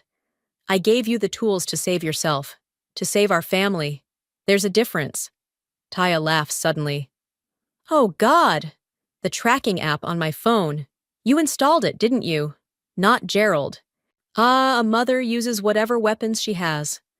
Mom's smile fades. I'm sorry for the pain you both endured, but I couldn't let Alexander destroy another generation of our family. Blair clears his throat. Mrs. Olive, the agents need your official statement. She nods, standing. Remember when you were little, and you'd build towers with blocks? They'd always fall, but you'd build them higher next time. Because we were stubborn, I say. Because you understood that sometimes things need to fall so we can build them better. She touches my cheek. You're CEO now. Build it better. Later, in my office, Taya helps me pack Dad's old things. Each object feels different now, weighted with new understanding. You know what this means? She asks, holding up his old calculator. All those times we played hide and seek in here, Mom and Dad were hiding something much bigger. I take the calculator, turn it over. A small SD card falls out. They never stopped protecting us, even when we thought they'd failed. So what now? We just run the company? Pretend everything's normal?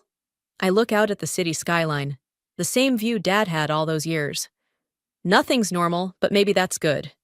I hand her the calculator. Maybe we build something new, together. She smiles. That real smile again. Think we can? After everything? Mom's right. We're stubborn. I pick up my nameplate, run my fingers over the letters. And we've learned from the best about keeping secrets. Speaking of secrets, Taya pulls out her phone. Blair asked me to dinner. I laugh. Our investigator and our CFO? That should be interesting. More interesting than a CEO who's dating her ex-fiancé's defense lawyer? Yusuf is not. I stop at her knowing smirk. How did you— Please, I'm your sister. I know your tells. We stand together at the window, watching the sun paint the city gold. Below us, Mom and Dad leave the building hand in hand, heads bent in conversation, still plotting, still protecting, still loving in their own complicated way. Think they'll ever tell us everything? Taya asks. I smile, thinking of the SD card in my pocket. No. But maybe that's what family is, knowing there are secrets, and loving anyway. Some towers need to fall so we can build them stronger. Some secrets need to stay buried so truth can grow. And some betrayals need to break us so love can make us whole again. The dress mock-up appeared in my inbox at 2:47 p.m. on a Tuesday, right between a client invoice and a spam email about weight loss tea. I almost scrolled past it, but Catherine's subject line caught my eye. What do you think of this? The image loaded slowly, pixel by pixel, like a nightmare materializing in real time. White silk, sweetheart neckline, delicate lace appliques trailing down the bodice. My wedding dress. The one I'd spent months designing. The one still hanging in its garment bag at the back of my closet. Tags intact. Except this wasn't my dress anymore. This was a replica with subtle alterations. A deeper V in the back, slightly fuller skirt. And there in the email text, think this will look good on me? Getting so excited for June. My coffee mug slipped from my fingers, shattering against my desk. Hot liquid splashed across my laptop keyboard, but I barely noticed. The world had narrowed to those words on my screen, each one a fresh betrayal. Everything okay in there? Grace's voice floated in from the gallery's main room. My sister, always checking on me. Fine, I called back, my voice steadier than it had any right to be. Just knocked something over. I grabbed paper towels from my desk drawer, mechanically blotting coffee from my keyboard while my mind raced. Catherine was my best friend. Had been since college, when we'd bonded over terrible art history lectures and midnight pizza runs. She'd helped me plan my wedding to Thomas, for God's sake. Had stood there with tears in her eyes when he proposed. The proposal. 8 months ago now. Thomas down on one knee in the sculpture garden where we'd had our first date, Catherine hiding nearby to take photos. She'd hugged me so tightly afterward, whispered how happy she was for us. My phone buzzed. A text from Thomas. "Dinner tonight? That new Thai place you wanted to try?" I stared at his message, at the little heart emoji he'd added at the end. How many times had he texted Catherine today? How long had they been? No, I was being paranoid. There had to be an explanation. Catherine was an art curator like me. Maybe she'd just fallen in love with the design. Maybe she'd asked Thomas if it was okay to use it as inspiration. Maybe. Another email notification popped up. Catherine again. BTW.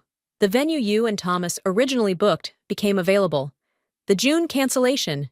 We grabbed it right away. Meant to be, right? The same venue. My venue. Our venue. I opened my browser, fingers trembling as I typed in the wedding website I'd created months ago. The site I hadn't looked at since Thomas and I decided to postpone, citing family issues and timing. The site I'd meant to take down. Error 404. Page not found. With numb fingers, I opened my banking app. The joint account Thomas and I had started for wedding expenses was still there, but the balance was different. New transactions I didn't recognize. Payments to vendors, our vendors, dating back weeks. Cadence? Grace appeared in my office doorway, frowning at the coffee mess. You sure you're okay? You look like you've seen a... When did you last talk to Catherine? I interrupted. Maybe last week? She mentioned something about being super busy with wedding stuff. Oh, shit. Grace's eyes went wide as she connected the dots. Oh, Katie. No. Check your email, I said quietly. I bet you anything there's a save the date in there somewhere. For June. Grace pulled out her phone. I watched her face as she scrolled, saw the exact moment she found it. The color drained from her cheeks. I'm going to kill her, she whispered. Both of them. I'm actually going to... Don't. I turned back to my computer, closed the email with its mockery of silk and lace, opened a fresh document instead. I have a better idea. My hands had stopped shaking. The initial shock was wearing off, leaving something colder, clearer. The gallery had taught me that the right presentation was everything, that timing was crucial, that sometimes the most devastating impact came not from what you showed, but from what you waited to reveal. My phone buzzed again. Thomas, following up about dinner. I picked it up, typed back. Can't wait, 7:30? Added a heart emoji of my own. Grace made a strangled sound. How can you? Because, I said, already making notes, already seeing the possibilities unfold. They think they know exactly how this story ends, and I'm going to let them think that, right up until the moment I show them how wrong they are. I looked up at my sister, managed a smile that felt like broken glass. After all, every good curator knows, the most memorable exhibitions are the ones that surprise their audience. I made it through dinner with Thomas somehow, sat across from him at that trendy Thai place, watching him eat pad Thai like everything was normal. Like he hadn't stolen my entire future and handed it to my best friend with a bow on top. You're quiet tonight, he said, reaching for my hand across the table. I let him take it, fighting the urge to recoil. His fingers felt foreign now, like they belonged to a stranger. In a way, they did. Just tired, work stuff. I forced a smile, withdrew my hand to take a sip of wine. Actually, I ran into Nadine today. She mentioned Catherine's been really busy lately. Something flickered in his eyes, so brief I almost missed it. Almost. Oh yeah? His voice was carefully casual. Too casual. Wedding planning, apparently. I watched him over the rim of my glass. Funny, she hasn't mentioned anything to me about seeing someone. He coughed, dabbed his mouth with his napkin. You know, Catherine, always playing things close to the chest. I thought about the email sitting in my inbox, about my wedding dress wrapped around my former best friend's body, about playing things close to the chest. True, I said, though you'd think she'd tell her best friend about getting engaged. The waiter appeared then, saving Thomas from having to respond. I watched him order another beer, noticed how his hand trembled slightly as he handed over the menu. Good, let him sweat. Back home, I waited until I heard his shower running before I started digging. His laptop was password protected, but I knew all his passwords, had known them for years, another piece of trust he'd weaponized against me. It didn't take long to find the evidence. Email threads going back months, hotel reservations, photos I wished I could unsee, but it was a document dated 3 weeks after our engagement that made my blood run cold. A lease agreement, Thomas and Catherine's names side by side, for an apartment across town, starting date 7 months ago. The shower shut off. I quickly closed everything, wiped the browser history, returned the laptop exactly as I'd found it. When Thomas came to bed, I pretended to be asleep.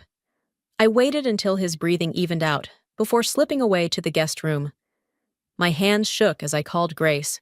"They've been living together," I whispered when she picked up. "Since before we postponed the wedding. All those nights he was working late or out with the guys. He was with her, in their apartment." "Jesus Christ!" Grace's voice crackled with rage. "What are you going to do?" I stared out the window at the city lights, at all the other lives unfolding in warm yellow squares. "Remember that charity auction Catherine's organizing? The one next month? The big gallery fundraiser?" "Yeah, why?" "Because I just found something interesting in their lease agreement. Something that could blow everything wide open." I touched the window, watched my reflection smile grimly back at me. "But I need your help. And Nicholas's." "Your lawyer friend? Katie, what are you planning?" "Justice," I said softly. "Or maybe revenge. At this point, is there really a difference?" The line went quiet. Then, "Whatever you need, I'm in." After we hung up, I pulled up the email Catherine had sent, stared at my wedding dress, transformed into her victory flag. She'd changed the neckline, added beading where there had been clean lines, corrupted something pure into something else entirely. Just like our friendship. My phone lit up with a text from Thomas. "Missing you in here. Come to bed?" I typed back, "Just finishing some work. Be there soon." Another lie in a house built from them. I opened my laptop, pulled up the gallery's donor database, started cross-referencing names with the lease agreement I'd photographed. Catherine had always been meticulous about keeping her professional and personal lives separate. Had always insisted on it, actually. Now I knew why. Because there it was. The smoking gun I needed. The thread that, when pulled, would unravel everything they'd built on the foundation of my broken trust. Catherine's carefully constructed wall between personal and professional was about to come crashing down. And the best part? She'd handed me the weapon herself, hidden in plain sight in that lease agreement. All I had to do was wait for the perfect moment to use it. I closed my laptop, feeling calmer than I had all day. Tomorrow, I'd call Nicholas, start putting the pieces in place. But tonight, I walked back to our bedroom. No, his bedroom now. Slid under the covers next to the stranger wearing my fiancé's face. Let him pull me close, even as my mind raced with possibilities. "Everything okay?" he murmured sleepily. "Perfect," I whispered back. "Everything's absolutely perfect." And for the first time since seeing that email, I wasn't entirely lying. Nicholas's office always smelled like old books and coffee. Today, the familiar scent did nothing to calm my nerves as I spread the documents across his desk. "This is..." He adjusted his glasses, frowning at the lease agreement. "Interesting. Very interesting." "Interesting enough to work with?" I leaned forward, trying to read his expression. The conflict of interest is clear. Catherine approved gallery funds for renovations on a building where she secretly held a personal lease. That's a serious ethical breach.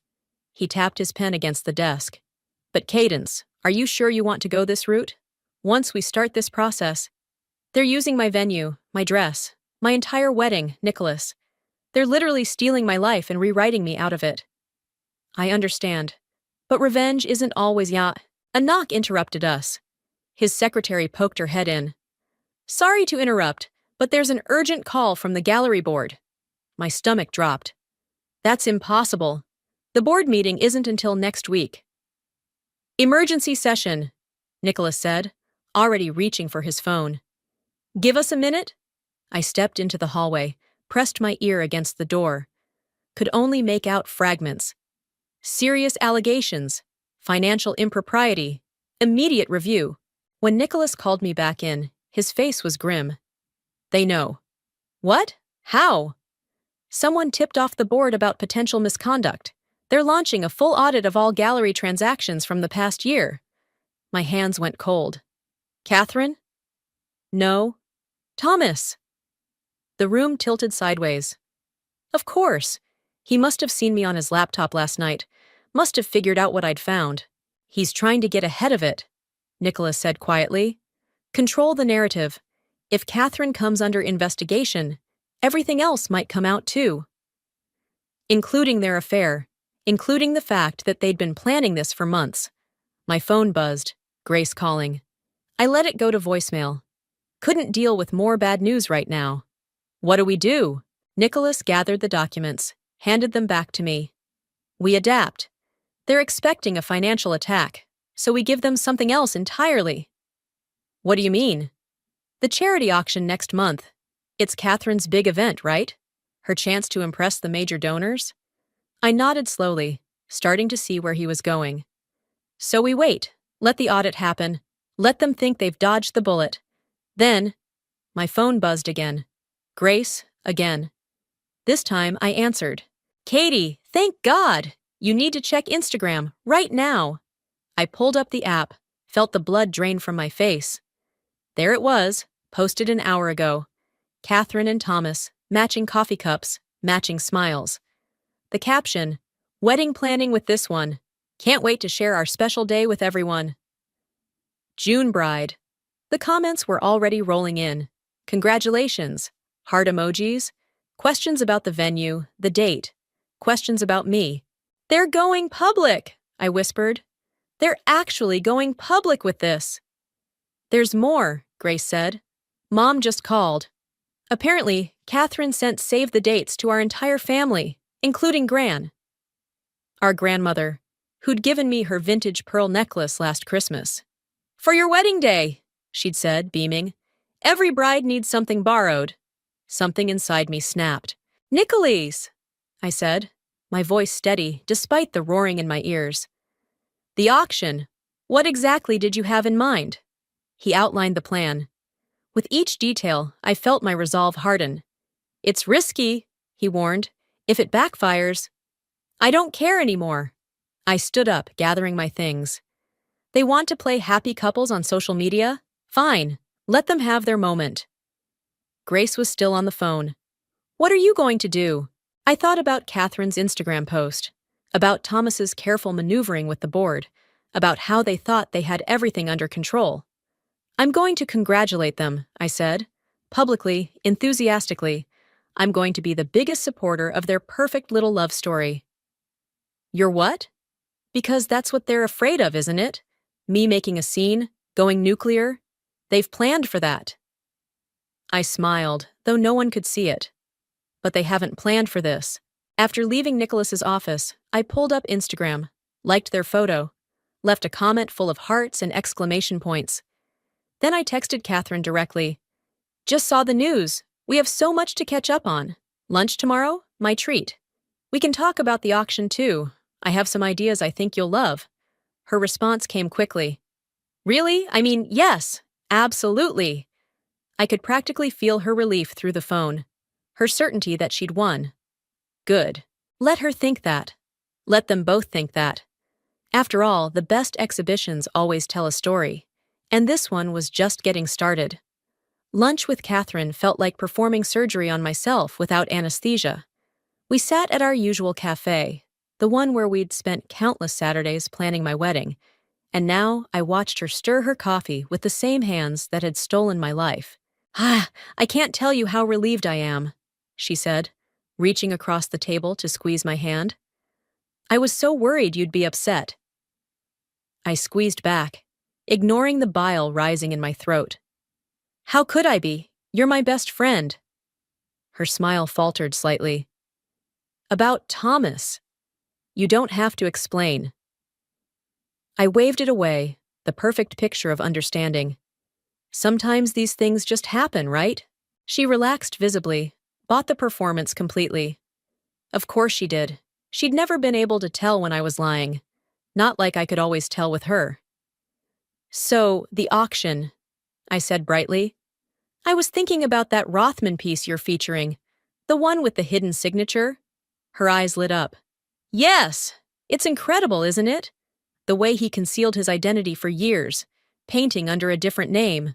Until someone finally exposed the truth, I finished. Must have been quite the scandal when it all came out. Something flickered across her face. Awareness, concern, but disappeared just as quickly. Actually, about the auction. We're making some changes to the donor list. Oh? Just restructuring some things. With the audit and everything? She trailed off, suddenly very interested in her salad.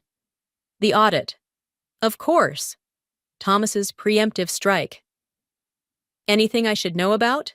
No, just boring administrative stuff. She brightened. But I'd love your help with the seating arrangements. You always had such a knack for knowing who should sit where. Like I'd had a knack for choosing friends, for choosing a fiancé. Speaking of seating arrangements, I said carefully, I noticed you're using Mitchell's for the wedding catering. Weren't they booked solid through September? Her fork clattered against her plate. How did you? Lucky guess. They're the best in town, after all. That's why I booked them originally. The silence stretched between us like a tripwire. Cadence, she started, but her phone buzzed. She glanced at it, and I caught Thomas's name on the screen before she quickly turned it face down. You should get that, I said softly. Might be important. Later, after she'd hurried away with barely concealed relief, I sat in my car and called Nadine. How'd it go? She asked. They're changing the donor list, trying to bury the evidence before the audit. Shit. A pause. Want me to ask around? I still have friends on the board. No. I started my car, watched Catherine's Mercedes disappear around the corner. I need you to do something else, something bigger. I outlined the plan Nicholas and I had developed. When I finished, the line was quiet. That's intense, Nadine finally said. Are you sure? They're using my vendors, Nadine. The ones I researched and booked.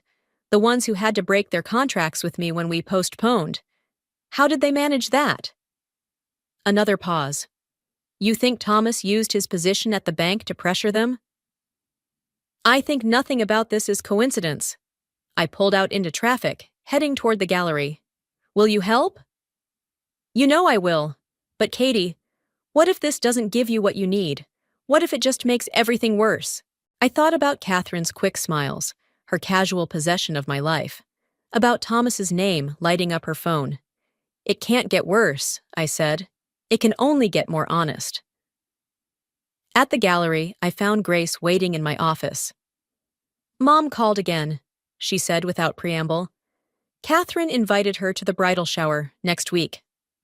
I sat heavily in my chair. Already?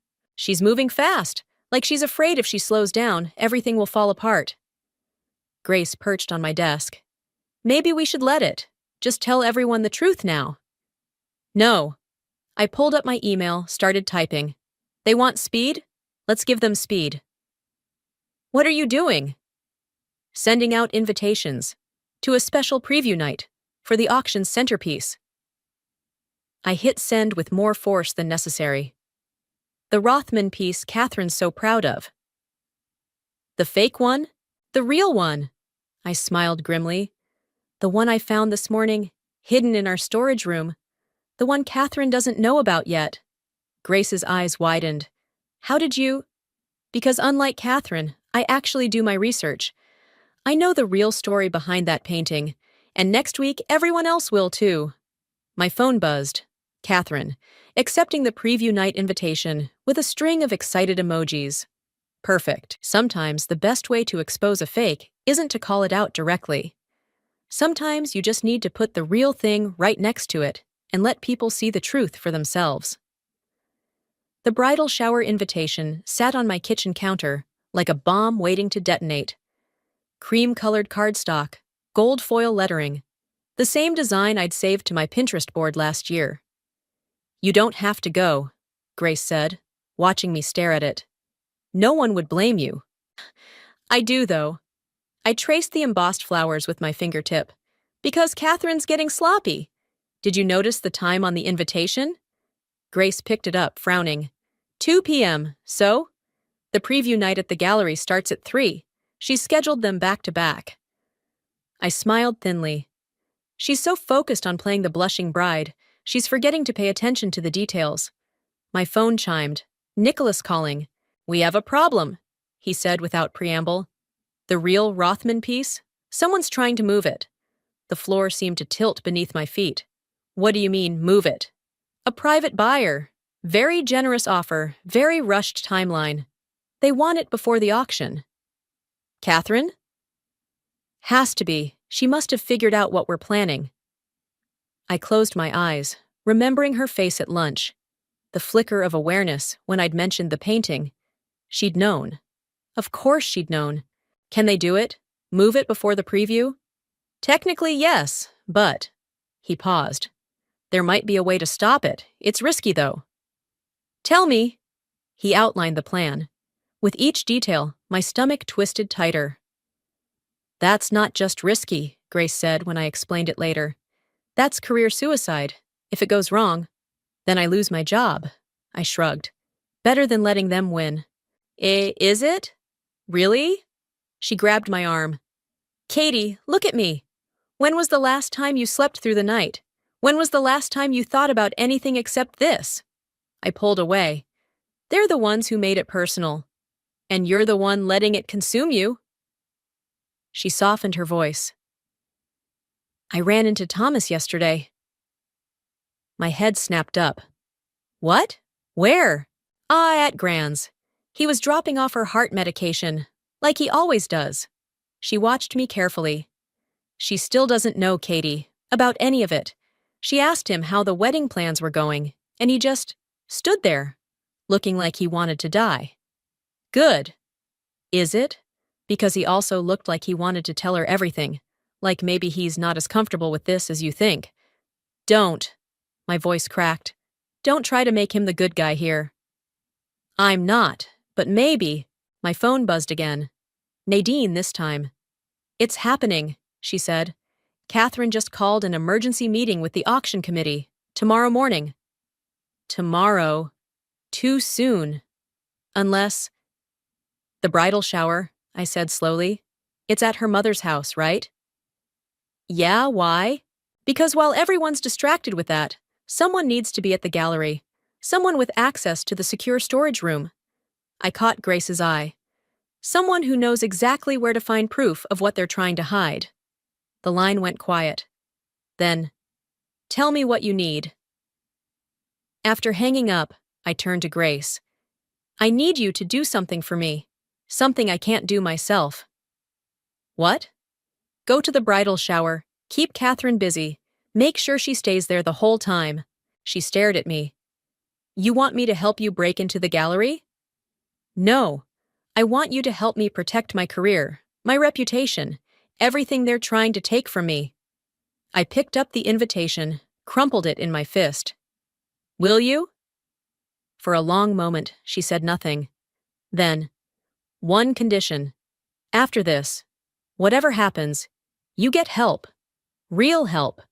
Because this isn't just about justice anymore, and you know it." I thought about Thomas at Gran's, delivering medication like nothing had changed. About Catherine using my wedding plans like a blueprint for her own happiness. "Fine," I said. "But first, we finish this." I pulled out my phone, typed a quick message to Catherine. "Can't wait for the shower. BTW. Heard about the private buyer for the Rothman. Brilliant move. Much better than waiting for the auction. Less chance of surprises that way." Her response came quickly. "What are you talking about?" "Oh, sorry," I wrote back. "Was that not public yet? My mistake. See you tomorrow." I showed the exchange to Grace. Now we wait. For what? For Catherine to panic. For her to realize she's not the only one who knows how to play this game. I smiled, and it felt like breaking glass. For her to understand that some surprises can't be bought off or buried. My phone lit up with a call from Thomas. I let it ring. Tomorrow couldn't come soon enough. The gallery's security system beeped softly as I entered my code. 6:47 a.m. Hours before anyone else would arrive. The empty halls echoed with my footsteps as I made my way to the storage room, trying to ignore how much this felt like breaking and entering, despite having every legal right to be here. My phone buzzed. Grace. Catherine's already freaking out. Called Mom at dawn, asking if you seemed off lately. I smiled grimly, typing back, "Perfect. Keep me posted." The storage room key felt heavy in my hand. One turn and there'd be no going back. I'd be crossing a line that separated professional integrity from personal vendetta. I wouldn't do that if I were you. I spun around.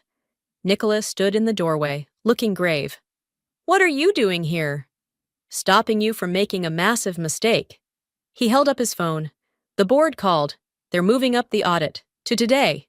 My hand dropped from the key. That's not possible. The preview night has been canceled. Catherine just announced it. Cited technical difficulties with the venue. He stepped closer. They're not just covering their tracks anymore, Cadence. They're burning the whole trail. Then we have to move faster. The proof is right behind this door. Is it?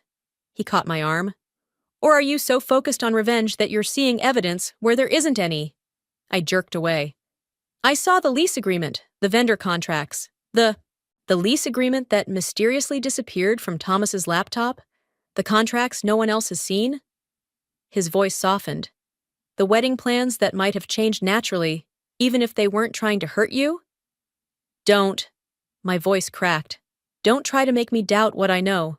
I'm trying to make you see what everyone else will see. A jealous ex going off the deep end. A professional woman letting personal drama destroy her career. He paused.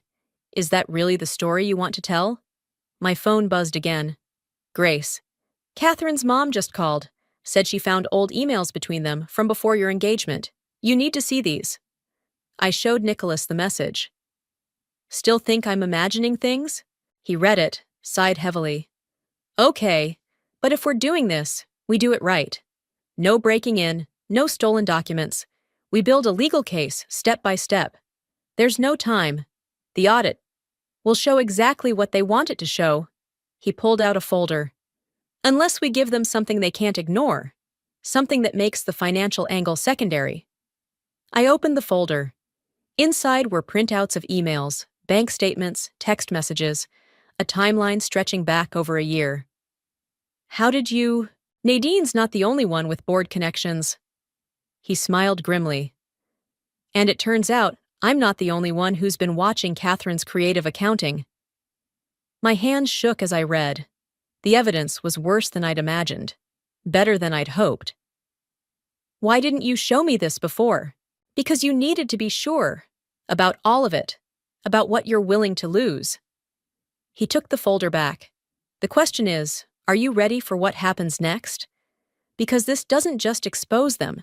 It exposes everything. My phone lit up with a call from Thomas.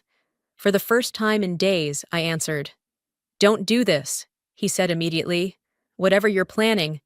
Did you love me? I interrupted. Any of it. Was any of it real? The silence stretched so long, I thought he'd hung up. Yes, he finally said. That's what makes it worse. I closed my eyes.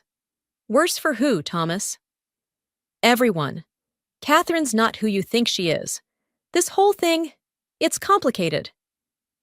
Actually, it's very simple. I looked at Nicholas, at the folder in his hands. It's about choices and consequences. Cadence, please. The preview night is canceled. I cut him off. But don't worry, I have something better planned. I hung up before he could respond. Turned to Nicholas. Whatever's in that folder, it goes public today. All of it. It'll burn bridges you can't rebuild. Good. I started walking toward my office. Some bridges should stay burned, My phone buzzed one last time. Grace again. Mom's sending the emails now. But Katie, there's something else. Something about Gran's medication. About why Thomas was really delivering it. I stopped walking.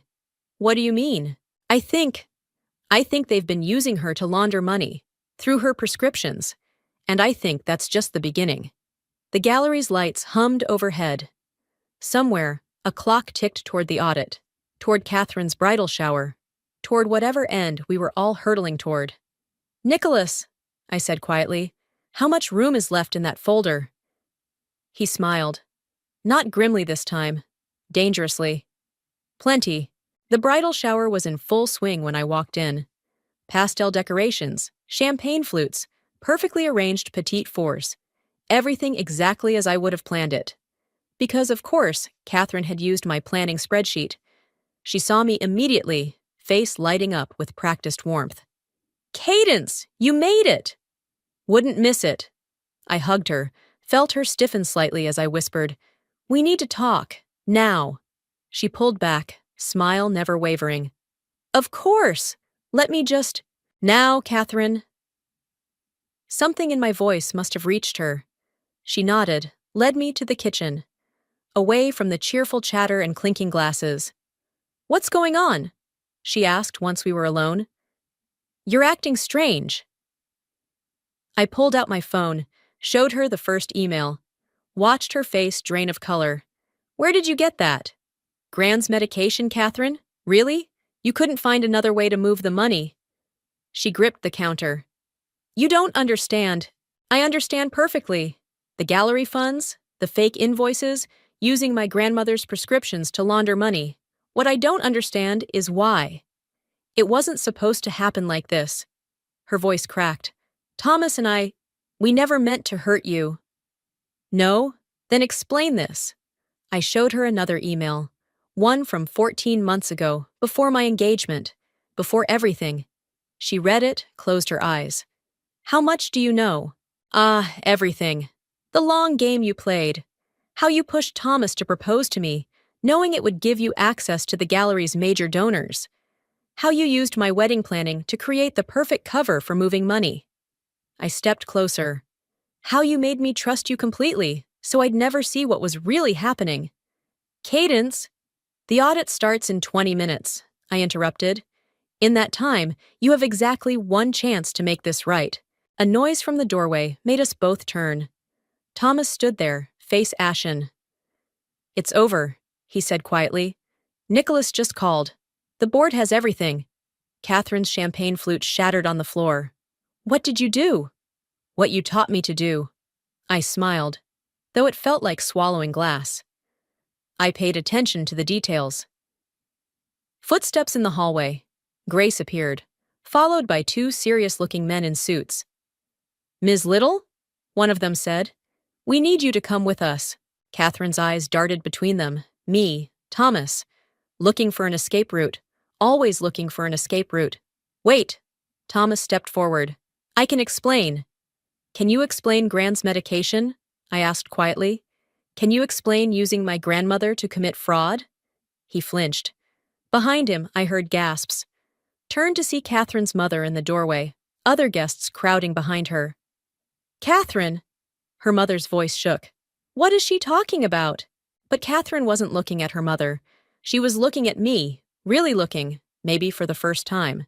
"You could have just exposed the gallery fraud," she said softly. "You didn't have to bring families into it." "No," I agreed.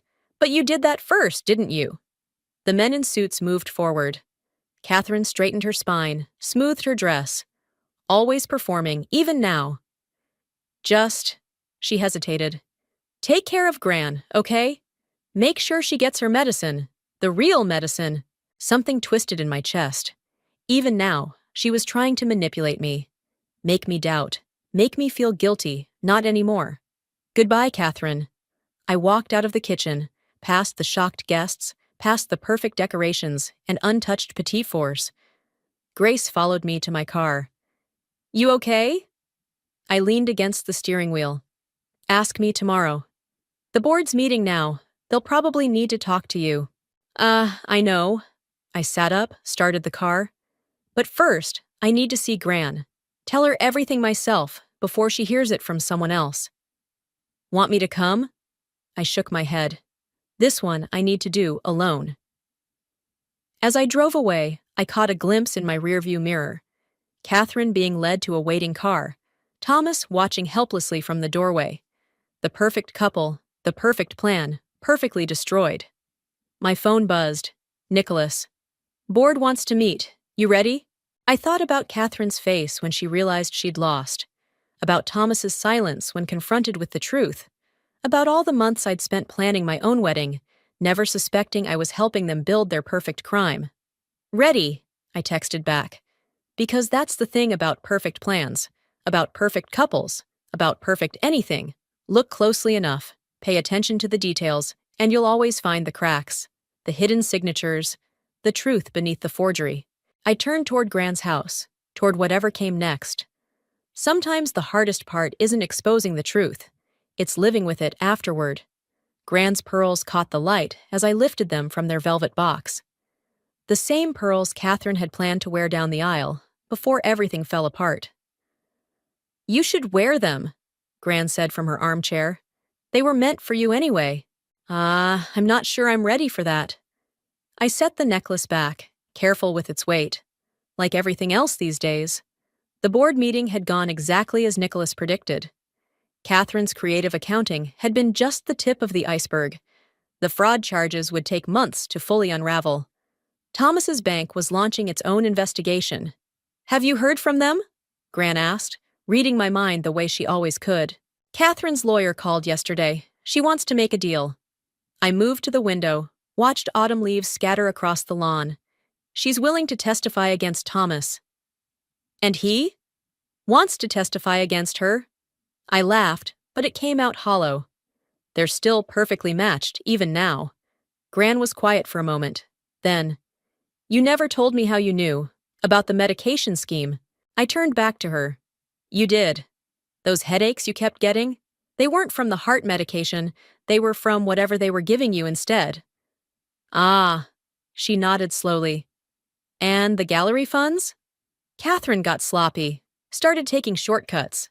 But mostly, I picked up a framed photo from the mantel. Me and Catherine at my engagement party, both laughing at something off camera. Mostly I just finally started paying attention to what was right in front of me. The doorbell rang. Grace right on time. Ready? She asked when I opened the door. Almost. I went back to Gran's chair, kissed her cheek. You'll be okay? Better than okay. Nadine's coming over with that mystery novel she promised. She squeezed my hand. Go. Do what you need to do. The gallery was quiet when we arrived. Most of the staff had taken early lunch, knowing what was coming. What I had to do. The Rothman piece hung exactly where Catherine had placed it. The fake one, not the real one, that was safely in police custody now, along with all the evidence of how they'd used it to move money through the gallery's accounts. You don't have to do this yourself, Grace said softly. Yes, I do. I started with the placard, removed Catherine's carefully crafted description, replaced it with the truth, about the forgery, about how it had been used, about everything. My phone buzzed. Nicholas. Plea deals are official, both taking reduced sentences in exchange for full confession. I showed Grace the message. Guess neither of them could stand the thought of the other getting a better deal. Poetic justice. More like tragic irony. I stepped back, surveyed my work. They really did love each other, in their way. And you? Are you okay? I thought about the pearls in Gran's velvet box, about Catherine's final attempt at manipulation, trying to make me feel responsible for her choices, about Thomas's silence in that kitchen, heavy with things he'd never say. I'm not okay, I said finally, but I'm getting there. The gallery doors opened. The first visitors of the day, coming to see the exhibition Catherine had planned so carefully, the one that would now tell a very different story. Ms. Howard? My assistant appeared, tablet in hand. The Times reporter is here. Ready for your statement? I straightened my spine, checked my reflection in the glass. No more perfect bride, no more perfect friend, No more perfect anything, just the truth in all its messy glory. Ready? Grace touched my arm. Want me to stay? No, I smiled, and for the first time in weeks, it felt real. I've got this, because that's the thing about betrayal, about love, about trust. They're not just things that happen to you, they're choices you make, again and again, until you finally learn to make different ones. I walked toward the reporter, toward whatever came next.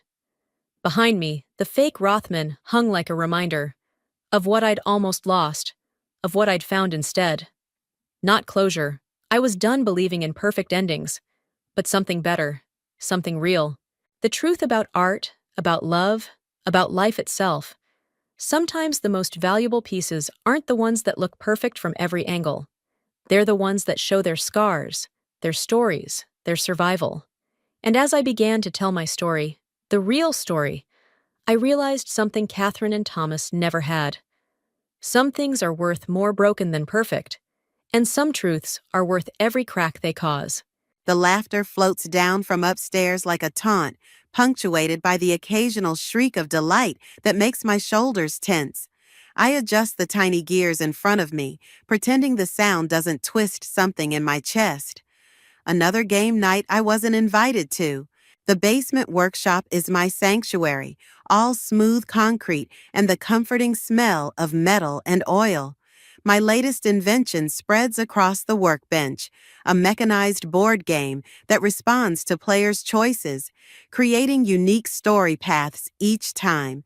I've spent months perfecting it, telling myself this will be the thing that finally makes them see me. Jennifer? Mom's voice carries down the stairs. We're having dessert if you want to join us.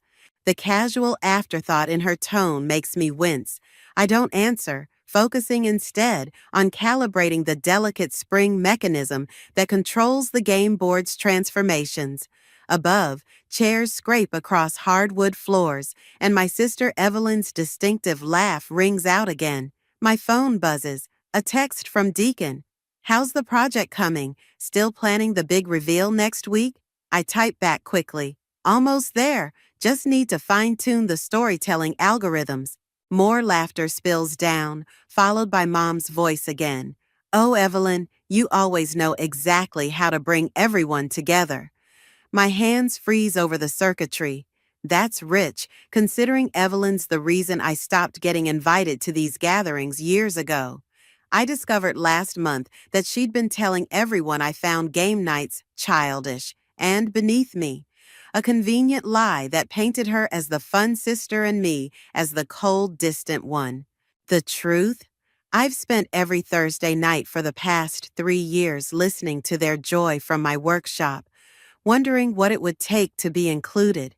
My father's deep voice rumbles through the ceiling, indistinct but warm. He only uses that tone with Evelyn. With me, it's always tinged with disappointment, like I'm a calculation that refuses to add up correctly. I lift the game board, testing its weight. It's beautiful, brass and wood and tiny lights that pulse like heartbeats. Each piece is handcrafted, programmed to react to players' choices and weave their decisions into an evolving narrative. It's everything I am. Precision and creativity and countless hours of work, all wrapped in something meant to bring people together. The prototype's almost ready for next week's Inventor Showcase. I've already imagined their faces when they see it on display, when they finally understand that the daughter they dismissed as cold and antisocial created something magical, something that could transform family game nights everywhere. Footsteps creak on the stairs, and I quickly cover my work with a cloth. Mom appears, plate in hand, wearing that familiar expression of mild concern that never quite reaches her eyes. I brought you some cake, she says, setting it on a clear corner of my workbench. Evelyn made it, her famous chocolate truffle recipe. Thanks, I manage, though the word tastes bitter. Evelyn's famous recipe came from our grandmother's cookbook, the one Mom gave her without even asking if I might want it. You know, you could come up sometimes, Mom says, glancing around my workshop with barely concealed disapproval. Everyone would love to see you. The lie hangs between us, heavy as lead. I'm kind of in the middle of something, I say, gesturing vaguely at my covered project. Always working, she sighs. Well, don't stay up too late. She turns to leave, then pauses. Oh, Evelyn mentioned she might stop by tomorrow to borrow some tools. I told her it was fine. My stomach clenches. What? Mom, my tools are organized specifically for my work. She can't just... Jennifer, please. She's your sister. Can't you share just once? Before I can respond, she's gone, leaving me with a slice of cake I won't eat, and that familiar ache of being the difficult daughter. I wait until her footsteps fade before uncovering my invention. Something's wrong. My heart stops as I scan the workbench. The main control board is slightly askew, the backup drive missing. My project files, including the detailed blueprints I spent months perfecting, are gone from my laptop. With trembling fingers, I pull up my browser history. There, in the autofill, is a search I never made. How to submit invention proposals to Tomorrow's Tech Today. Tomorrow's Tech Today. The television show where inventors showcase their creations to millions. The show Evelyn mentioned applying to months ago, right before she started asking suspicious questions about my project. Upstairs, the laughter continues, but now it sounds different. Darker, like the sound of something precious shattering beyond repair. I don't sleep. Instead, I spend the night piecing together all the times Evelyn asked about my project, each seemingly innocent question now sharp with intent. By morning, my hands shake from too much coffee and rage. The doorbell rings at exactly 9 a.m. Of course she's punctual. Evelyn's never been late for anything in her life. I open the door to find her perfect smile, her perfect outfit, her perfect lie ready. Jenny, I was hoping you'd be up. She breezes past me, designer purse swinging. Mom said I could borrow some tools? The casual audacity steals my breath. I close the door slowly, counting to 3. Funny timing, isn't it? Right after my project files disappear, she doesn't miss a beat. What do you mean? Don't. My voice comes out harder than I've ever let it before. I know about Tomorrow's Tech Today. I saw the search history. A flicker crosses her face. Surprise, maybe fear. But it's gone instantly. Oh, that. I was going to tell you. I've been developing this amazing concept for interactive board games. And stop lying. The words explode from me. Those are my blueprints, my invention, my life's work that you stole. Evelyn's smile falters, then reforms. Jenny, you're being dramatic. I simply built on your basic idea, made it more marketable, more family-friendly. You know how you tend to overcomplicate things. The patronizing tone makes my vision blur.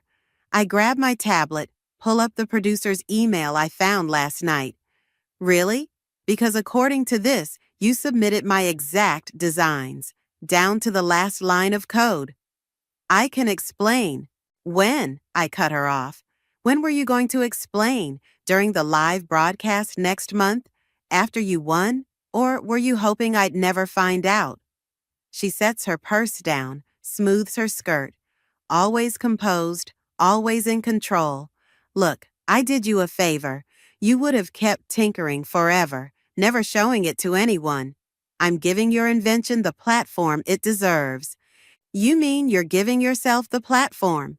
The pieces click together with sickening clarity. That's why you've been asking about my progress, why you started coming down to the workshop more. You were planning this all along. The producers loved the pitch, she says, like that justifies everything. They're flying me to New York next week for pre-production meetings. This could be huge, Jennifer, for both of us. I laugh, and it sounds strange even to me. Both of us? You're presenting it as your sole invention, your breakthrough. I'll credit you as a consultant or something. She waves her hand dismissively. But let's be realistic.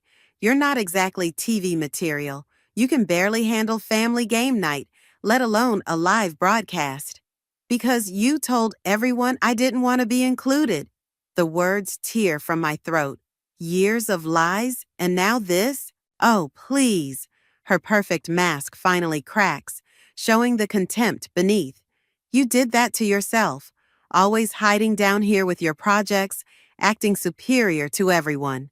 I just made it easier for the family to accept what they already knew. You don't fit. The truth of her manipulation hits like a physical blow. Every excluded Thursday, every sympathetic look from Mom, every disappointed sigh from Dad, all carefully orchestrated by my sister. Get out. My voice shakes. Don't be childish. She picks up her purse. Think about it. Once the show airs, once it's successful, none of this will matter. You'll thank me eventually. The only thing I'm thinking about is how to prove you stole my work. Something dangerous flashes in her eyes. That would be unwise. Mom and Dad have already seen my proposal. They're so proud, Jennifer. Would you really hurt them by turning this into some petty rivalry? The threat is clear. She's already positioned herself as the hero of this story. Any attempt to expose her would make me the jealous, unstable sister trying to sabotage her success.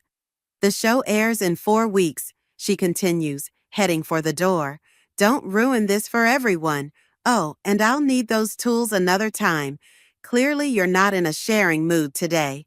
She leaves me standing in my workshop, surrounded by the gutted remains of my dream. My phone buzzes, a group text from Mom. Exciting news! Family gathering tonight to celebrate Evelyn's upcoming TV appearance. Jennifer, please try to make it this time.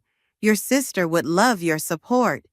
I stare at the message until the screen goes dark, something cold and calculating taking root where hurt used to be. Evelyn wants a show?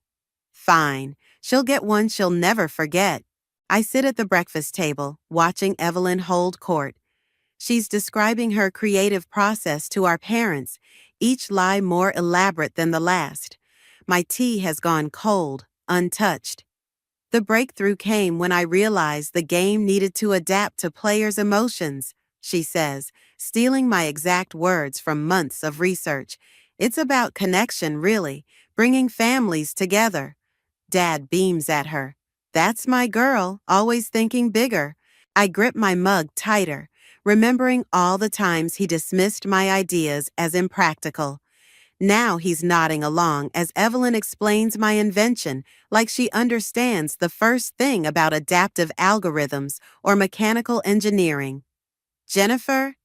Mom's voice breaks through my thoughts. You've barely touched your breakfast. Not hungry. I push away from the table. Need to work. Work? Evelyn's laugh tinkles like broken glass.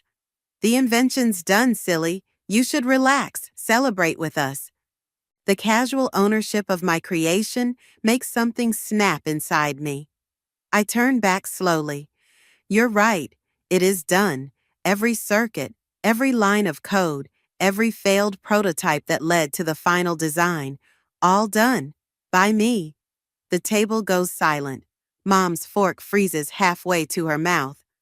Jennifer, Dad warns, using his "this isn't the time" voice. No, please, Evelyn says sweetly. Let her speak. She's obviously working through some feelings. The condescension in her tone crystallizes everything, every slight, every manipulation, every stolen moment. I walk to my workshop without another word, their murmured conversation following me down the stairs. My workbench is still a mess from Evelyn's theft, but among the scattered components, an idea takes shape. I pull out my original prototype, the one I built before streamlining the design. It's clunkier, with exposed gears and visible circuitry, but it contains something Evelyn doesn't know about. A failsafe. I power it up, watching the lights flicker to life. Every game piece has a tiny sensor that reads players' choices, feeding data to the main processor. But there's a secondary system, one I never documented in the stolen blueprints. It monitors for specific patterns, triggering alternate storylines if certain conditions are met. My phone buzzes. Gianna from work. Saw the press release about tomorrow's tech today. Your sister's game looks amazing. Why didn't you tell me? My hands shake as I type back. Not my story to tell. 3 dots appear, then, you okay? You've seemed off lately. I ignore it, focusing instead on the prototype. The show will want a dramatic demonstration, something to wow the audience. Evelyn will have to play the game live, prove it works. She doesn't know that every choice in the game creates a digital fingerprint, a unique signature that proves authorship. If I can modify the failsafe to recognize specific play patterns, Jennifer? Dad's voice startles me. He rarely comes down here. I quickly cover the prototype. What? He stands awkwardly at the bottom of the stairs, hands in his pockets. Your mother's worried about you. This tension with your sister. It needs to stop. Tension? I laugh bitterly. Is that what we're calling theft now? Don't be dramatic. He sighs, sounding tired. Evelyn has a gift for presenting ideas, making them accessible. You've always struggled with that. So that makes it okay for her to steal my work? She's not stealing. She's collaborating. That's what family does. He steps closer, expression softening. Remember when you were kids? How you used to finish each other's projects? No, she used to take credit for my projects. There's a difference. Jennifer, did you even look at her proposal? I cut him off. Really look at it? Because if you did, you'd see... I've seen enough. His voice hardens. Your sister has an opportunity here, a real chance at success. Don't let jealousy ruin that. The word hits like a slap. Jealousy. Of course that's how they see it. Evelyn's perfectly crafted narrative at work again. Fine, I say quietly. You're right. It's a great opportunity. Relief crosses his face. That's my girl. I knew you'd understand. He leaves me alone with my prototype and my plans. Above, I hear Evelyn laugh, probably already rehearsing her television appearance. She thinks she knows my invention inside and out, thinks she can pass it off as her own without consequences. But she doesn't know about the failsafe, doesn't understand that every game tells a story, and sometimes the story is about justice. I power up the prototype again, fingers flying over the controls. 4 weeks until the show. 4 weeks to modify the failsafe, to ensure that when Evelyn plays my game in front of millions, the truth will finally have its moment in the spotlight. Let her laugh. Soon enough, everyone will know exactly who's been playing games with whom. The modified game board hums under my hands, each piece positioned exactly where it needs to be. I've been running simulations for hours, testing every possible combination of moves that could trigger the failsafe during Evelyn's demonstration. Your sister's interview is on. Mom calls down the stairs. I switch on the small TV in my workshop, stomach churning as Evelyn appears on the morning news show. She's wearing the pearl necklace Mom gave her for graduation, the one that was supposed to be passed down to the eldest daughter. The game adapts to players' emotional states, she explains, perfectly poised. It's like having an AI dungeon master who knows exactly how to challenge each player. The host leans forward, captivated. And you developed this entirely on your own? Well, Evelyn laughs modestly. I've always been fascinated by the intersection of technology and human connection. I grab my notebook, jotting down every technical term she uses incorrectly. Each mistake is a potential trigger point for the failsafe, a chance to expose her lack of understanding during the live demonstration. My phone lights up with a text from Gianna. Watching your sister right now. Something feels off about this whole thing. Before I can respond, another message appears.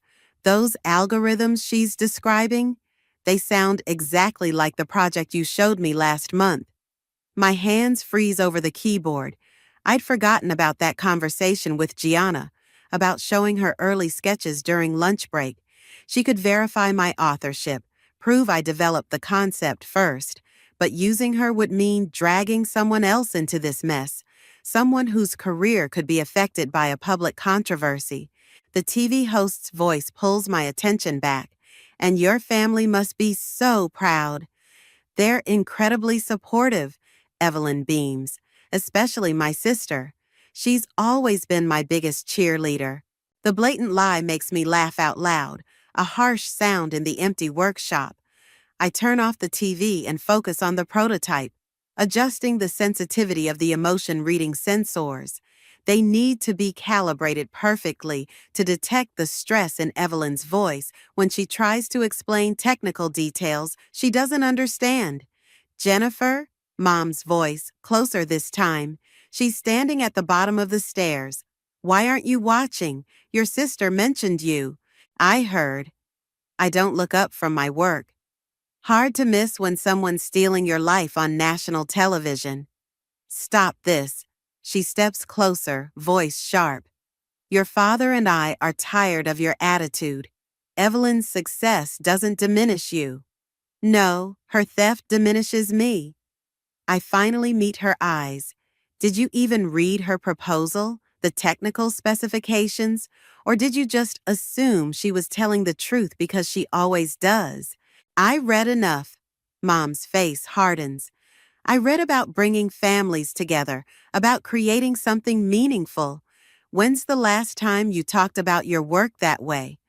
All you discuss are algorithms and circuits, because that's what makes it work.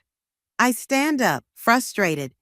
The emotional connection she's taking credit for, it happens because of those algorithms, because of months of coding and testing and now it's reaching people. Mom cuts in. Isn't that what matters? Your sister knows how to connect with an audience. She's making your technical work accessible. By stealing it, by elevating it. She sighs, looking around the workshop. You could learn from her, you know. Stop hiding down here with your machines. Start thinking about what people actually want. The casual dismissal of everything I am hits harder than expected. What people want, I repeat slowly. You mean what you want, what Evelyn wants. Has anyone ever asked what I want? Of course Mom stops, frowning at something on my workbench. Is that the prototype? I thought Evelyn had the final version. This is different, I say carefully. A backup. She picks up a game piece, examining it. These look more complicated than the ones Evelyn showed us. More exposed. That's because she doesn't understand how they work. I take the piece from her hand, but she will, on live television. Something in my tone makes Mom step back. Jennifer, whatever you're planning, I'm planning to support my sister, I say, echoing Evelyn's sweet tone. Isn't that what you want? She studies my face for a long moment. The show means everything to her, to this family. Don't ruin it with whatever this is. I wouldn't dream of it. After she leaves, I return to the prototype. The piece Mom handled glows softly, its sensors already recording the emotional data from our conversation. Every touch, every tension, every unspoken truth, the game remembers it all. I power up the simulation again, watching the pieces move according to my programming. Soon, Evelyn will play this game in front of millions. Soon, every hidden truth will come to light. And the best part? She'll trigger it herself, one move at a time. Rain drums against the coffee shop windows, matching my mood.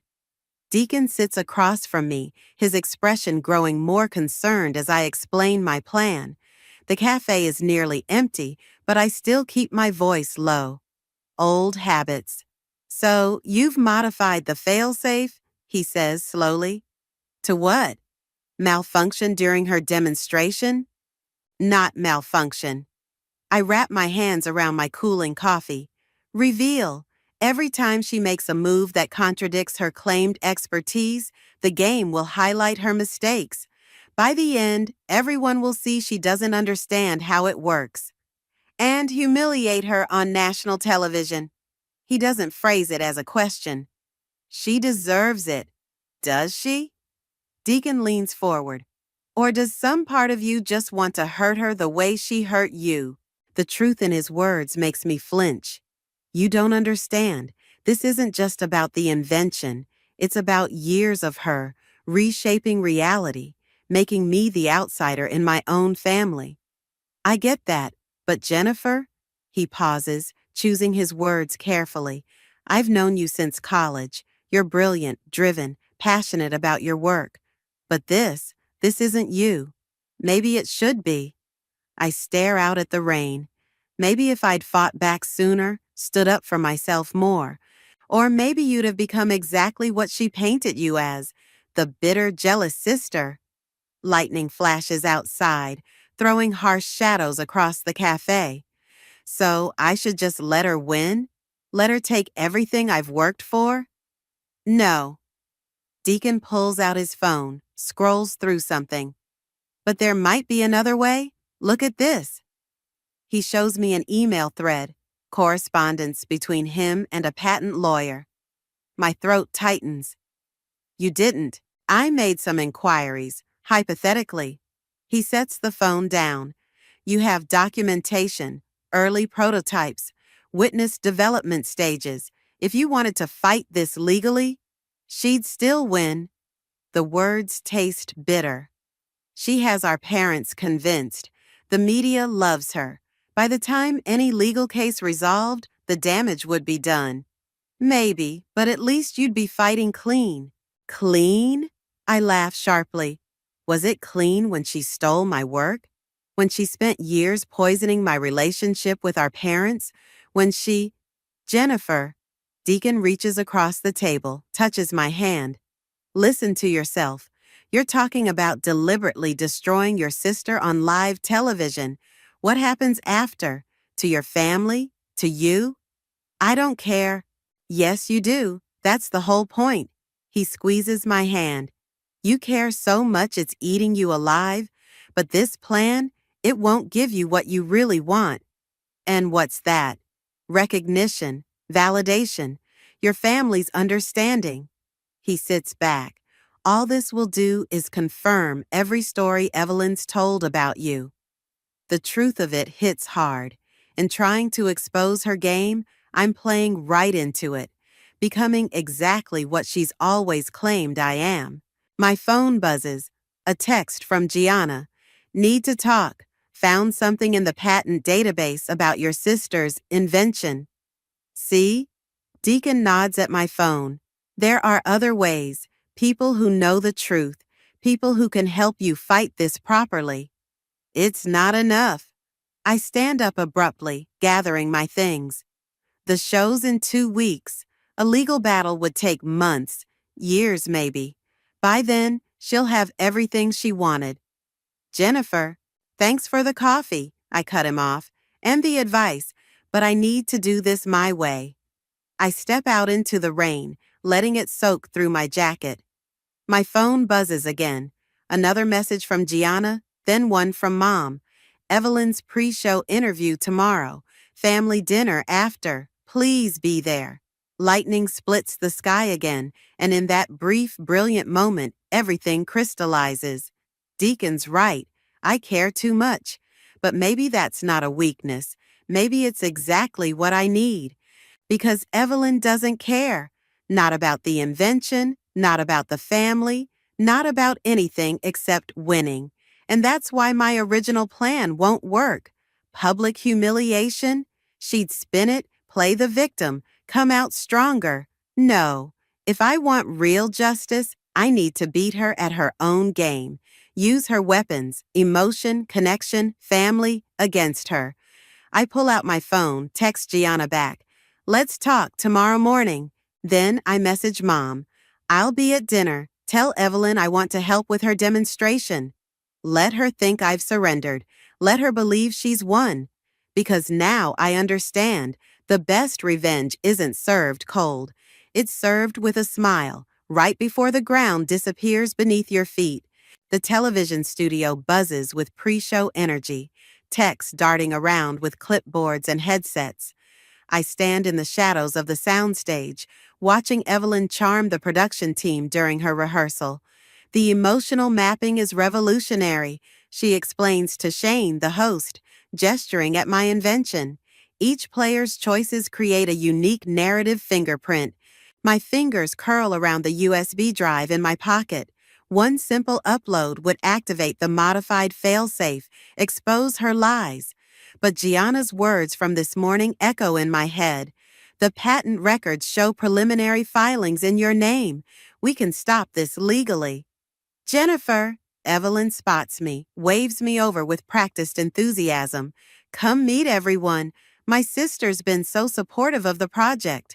Shane turns, flashing his camera-ready smile. The mysterious sister. Evelyn's told us you've been helping behind the scenes. Oh, yes. I match Evelyn's sweet tone. I know exactly how everything works. Evelyn's smile flickers for a fraction of a second. Jenny's always been good with technical details. Maybe she should join the demonstration, Shane suggests. Add a family element? Oh, I don't think, Evelyn starts. I'd love to. I meet her eyes. After all, who knows the game better than family? Before she can respond, a producer calls Shane away. The moment we're alone, Evelyn's smile vanishes. What are you doing here? She hisses. Supporting my sister. Isn't that what you wanted? Don't play games with me. Isn't that exactly what we should be doing? I gesture at the game board. Playing games? She grabs my arm, pulls me behind a set piece. Listen carefully. Mom told me about your little workshop project. Whatever you're planning, it won't work. I've already had the technical team verify everything. The game works perfectly. Of course it does. I built it. No one will believe that. Her voice turns sickeningly sweet. Poor Jennifer, always so jealous of her sister's success, always trying to take credit for others' achievements. Mom and Dad are worried about you, you know. They think you might need help. The implied threat lands like a physical blow. She's already planted the seeds, already prepared her defense. Any attempt to expose her will make me look unstable, vindictive. Ms. Evelyn, a tech approaches with a tablet. We need to verify some specifications about the emotional algorithm. Of course. Evelyn's perfect smile returns. Jennifer was just leaving. I walk away, hands shaking. Near the exit, I spot Gianna waiting. She waves me over, expression grave. I've got the patent paperwork ready, she whispers. One phone call and we can... It's not enough. I watch Evelyn fumble through technical questions. She's thought of everything. Any legal challenge will take too long, and she's already positioned me as the unstable sister. Then what's your plan? I pull out my phone, show her the modified code. During the demonstration, when she fails to explain how it works, Jennifer, no. Gianna grabs my wrist. That's not justice. That's revenge. It won't fix anything. It'll show everyone who she really is. Will it? She looks at me hard. Or will it show them exactly who she says you are? Before I can respond, Shane's voice booms across the studio. Places everyone. Full rehearsal in 5. I have to go, I tell Gianna, pulling away. Wait. She hands me a business card. Patent lawyer. Just think about it. Please? I stuff the card in my pocket next to the USB drive. On stage, Evelyn practices her introduction, radiant under the lights. She's always been comfortable in the spotlight, probably because she's spent years pushing others into shadows. And for tomorrow's live demonstration, Shane announces, we'll have a special guest player. Evelyn's sister, Jennifer, will join us to showcase this revolutionary game. Evelyn's head snaps toward me, real fear finally cracking through her perfect mask. She knows I could expose her, reveal her theft to millions. The power should feel good. It doesn't, because Gianna's right. Revenge won't fix this. But maybe there's another way. a better way to use tomorrow's demonstration. I touch the USB drive one last time, then let my hand fall away. Evelyn wants to play games? Fine. But this time, we'll play by my rules, and my rules just changed. The studio lights burn hot against my skin as Shane introduces us to the live audience. Evelyn sits across the game board from me, her smile brittle under the makeup. Our parents watch from the front row, beaming with pride. At her, always at her. Today's demonstration will show how the game adapts to players' emotional states, Shane announces. A revolutionary breakthrough by rising star inventor Evelyn. The audience applauds. I focus on the game board between us, its brass pieces gleaming. Each one contains sensors I built, code I wrote, dreams I poured into circuits and silicon. Shall we begin? Shane asks. Evelyn nods, reaching for her first piece. Her hands shake slightly. She knows enough about the game to be dangerous, but not enough to truly understand it, not enough to know what I've done.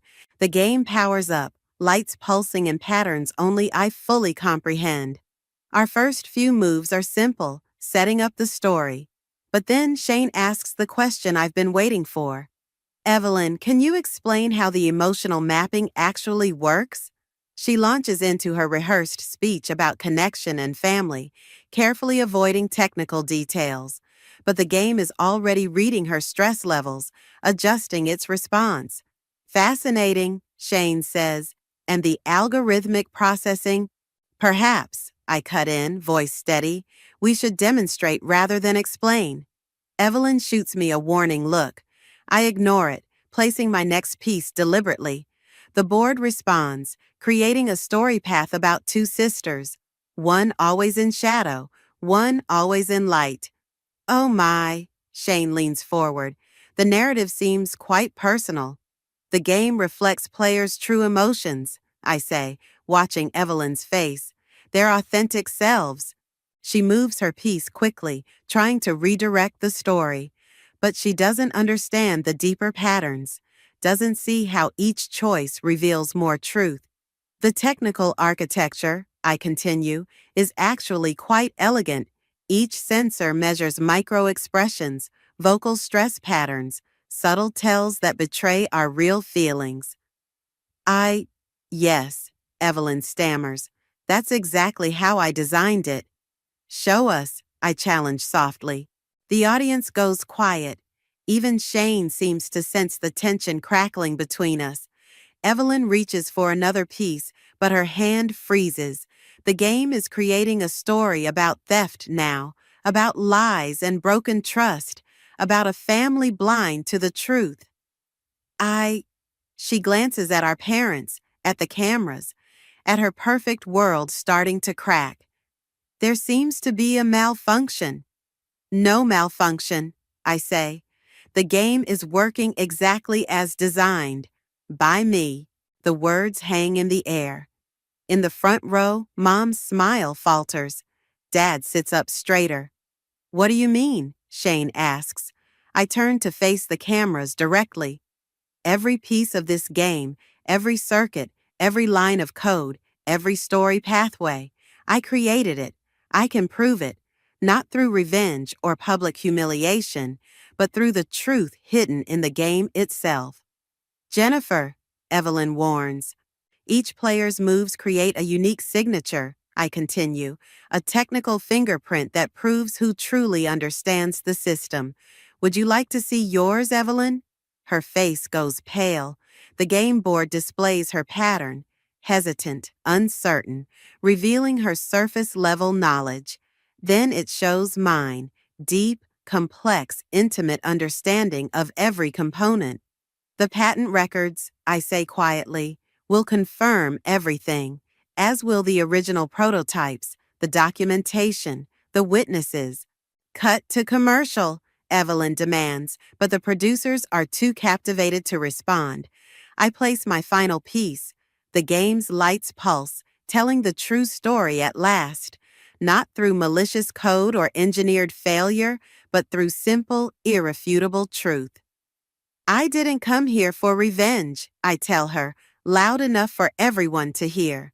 I came to take back what's mine, not through your methods, lies, and manipulation, but through the very technology you tried to steal. The game board glows brighter, each piece illuminating years of work, of passion, of quiet dedication, while she took the spotlight.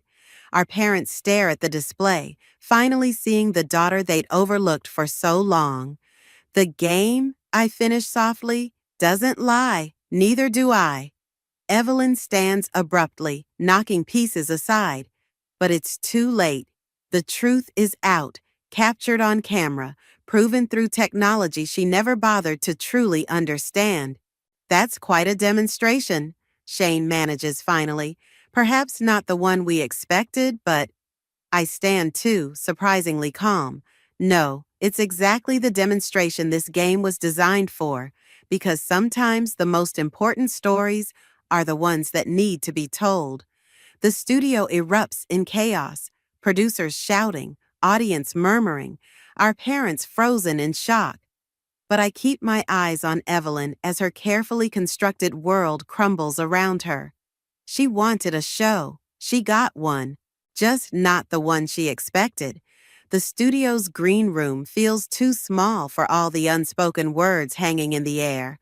Mom sits rigid on the leather couch. Dad paces by the window. And Evelyn, perfect, polished Evelyn, stares at her reflection in the dark television screen. How long? Mom finally asks. How long have you been stealing your sister's work? Evelyn flinches. Don't. Dad's voice cracks like a whip. We saw the evidence, the patents, the code, everything. I stand by the door, watching my sister's carefully constructed world continue to unravel. It should feel triumphant. Instead, I just feel tired. I tried to tell you, I say quietly. Every time I showed you my projects, tried to explain my work, but you only saw what Evelyn wanted you to see. Because she made it accessible, Mom starts, but the excuse sounds hollow even to her now. She made it what? I step forward. Palatable, acceptable, everything I created wasn't good enough until she claimed it as her own. Evelyn turns from the screen, tears smearing her perfect makeup. You don't understand. I had to be the successful one, the one who made something of herself. Without that, what am I? You're my sister. The words surprise even me. That should have been enough? A knock at the door makes us all jump. Shane enters, looking uncomfortable. The producers want to know if we're continuing with the segment. Before anyone can respond, I walk to my game board, still sitting on the coffee table. Yes, but this time, we play for real. All of us. Jennifer, Dad starts. Sit down. I power up the board, watching the familiar lights dance. It's time we all saw the truth. They hesitate, then one by one take their places around the table. I distribute the pieces, each one containing years of work, of hope, of pain. The game reads emotions, I explain, meeting each of their eyes. Not just surface feelings, but deeper patterns. The stories we tell ourselves, the lies we believe. The first moves are tentative. The board responds, weaving our choices into a narrative about family, about expectations, about the weight of being seen or overlooked. Every time I succeeded, Evelyn whispers, moving her piece, I was terrified you'd outshine me. You always were the brilliant one. The game shifts, revealing her fear, her desperate need for validation. Mom's hand shakes as she takes her turn. She swallows hard. I thought pushing you would make you more like your sister, more normal, I finish. The board pulses, telling a story of conformity and rebellion. Dad's piece creates patterns of regret, of opportunities missed while chasing someone else's dreams. The game weaves it all together, our pain, our jealousy, our love twisted by expectations. I never wanted to hurt you, Evelyn says softly. I didn't know how to be special next to you. You created impossible things. I only knew how to sell them. You could have asked. I place my final piece. We could have worked together, really worked together. The board glows brighter, showing us what could have been. Two sisters combining their strengths instead of fighting over spotlight. Can we? Mom wipes her eyes. Can we start over? No. I power down the game, but we can start from here, with the truth. Shane clears his throat from the doorway. The network wants to do a follow-up segment about the real inventor. I look at Evelyn, see the fear in her eyes. Fear of exposure, of consequences, of losing everything she built on lies. Tell them, I say, that the game was a collaboration, a sister with vision, a sister with technical brilliance, both necessary, both valuable. Evelyn's head snaps up. After everything I did, I'm not doing it for you. I meet her gaze. I'm doing it because I'm tired of games. Real innovation comes from connection, not competition. That's what this was always about. The tension in the room shifts, something brittle becoming bendable. Not broken, not fixed, but changing. Besides, I add, gathering my things, I have other inventions to work on, real ones, under my own name. I leave them there, stepping out into the studio's hallway where Deacon and Gianna wait. Behind me, I hear Mom call my name, hear Evelyn's heels on the floor, hear the future rushing up to meet us all. But for the first time, I don't turn back. I've spent too long living in shadows of others' making. It's time to step into my own light. After all, that's what the game was really about. Not winning or losing, but finding your own way to shine.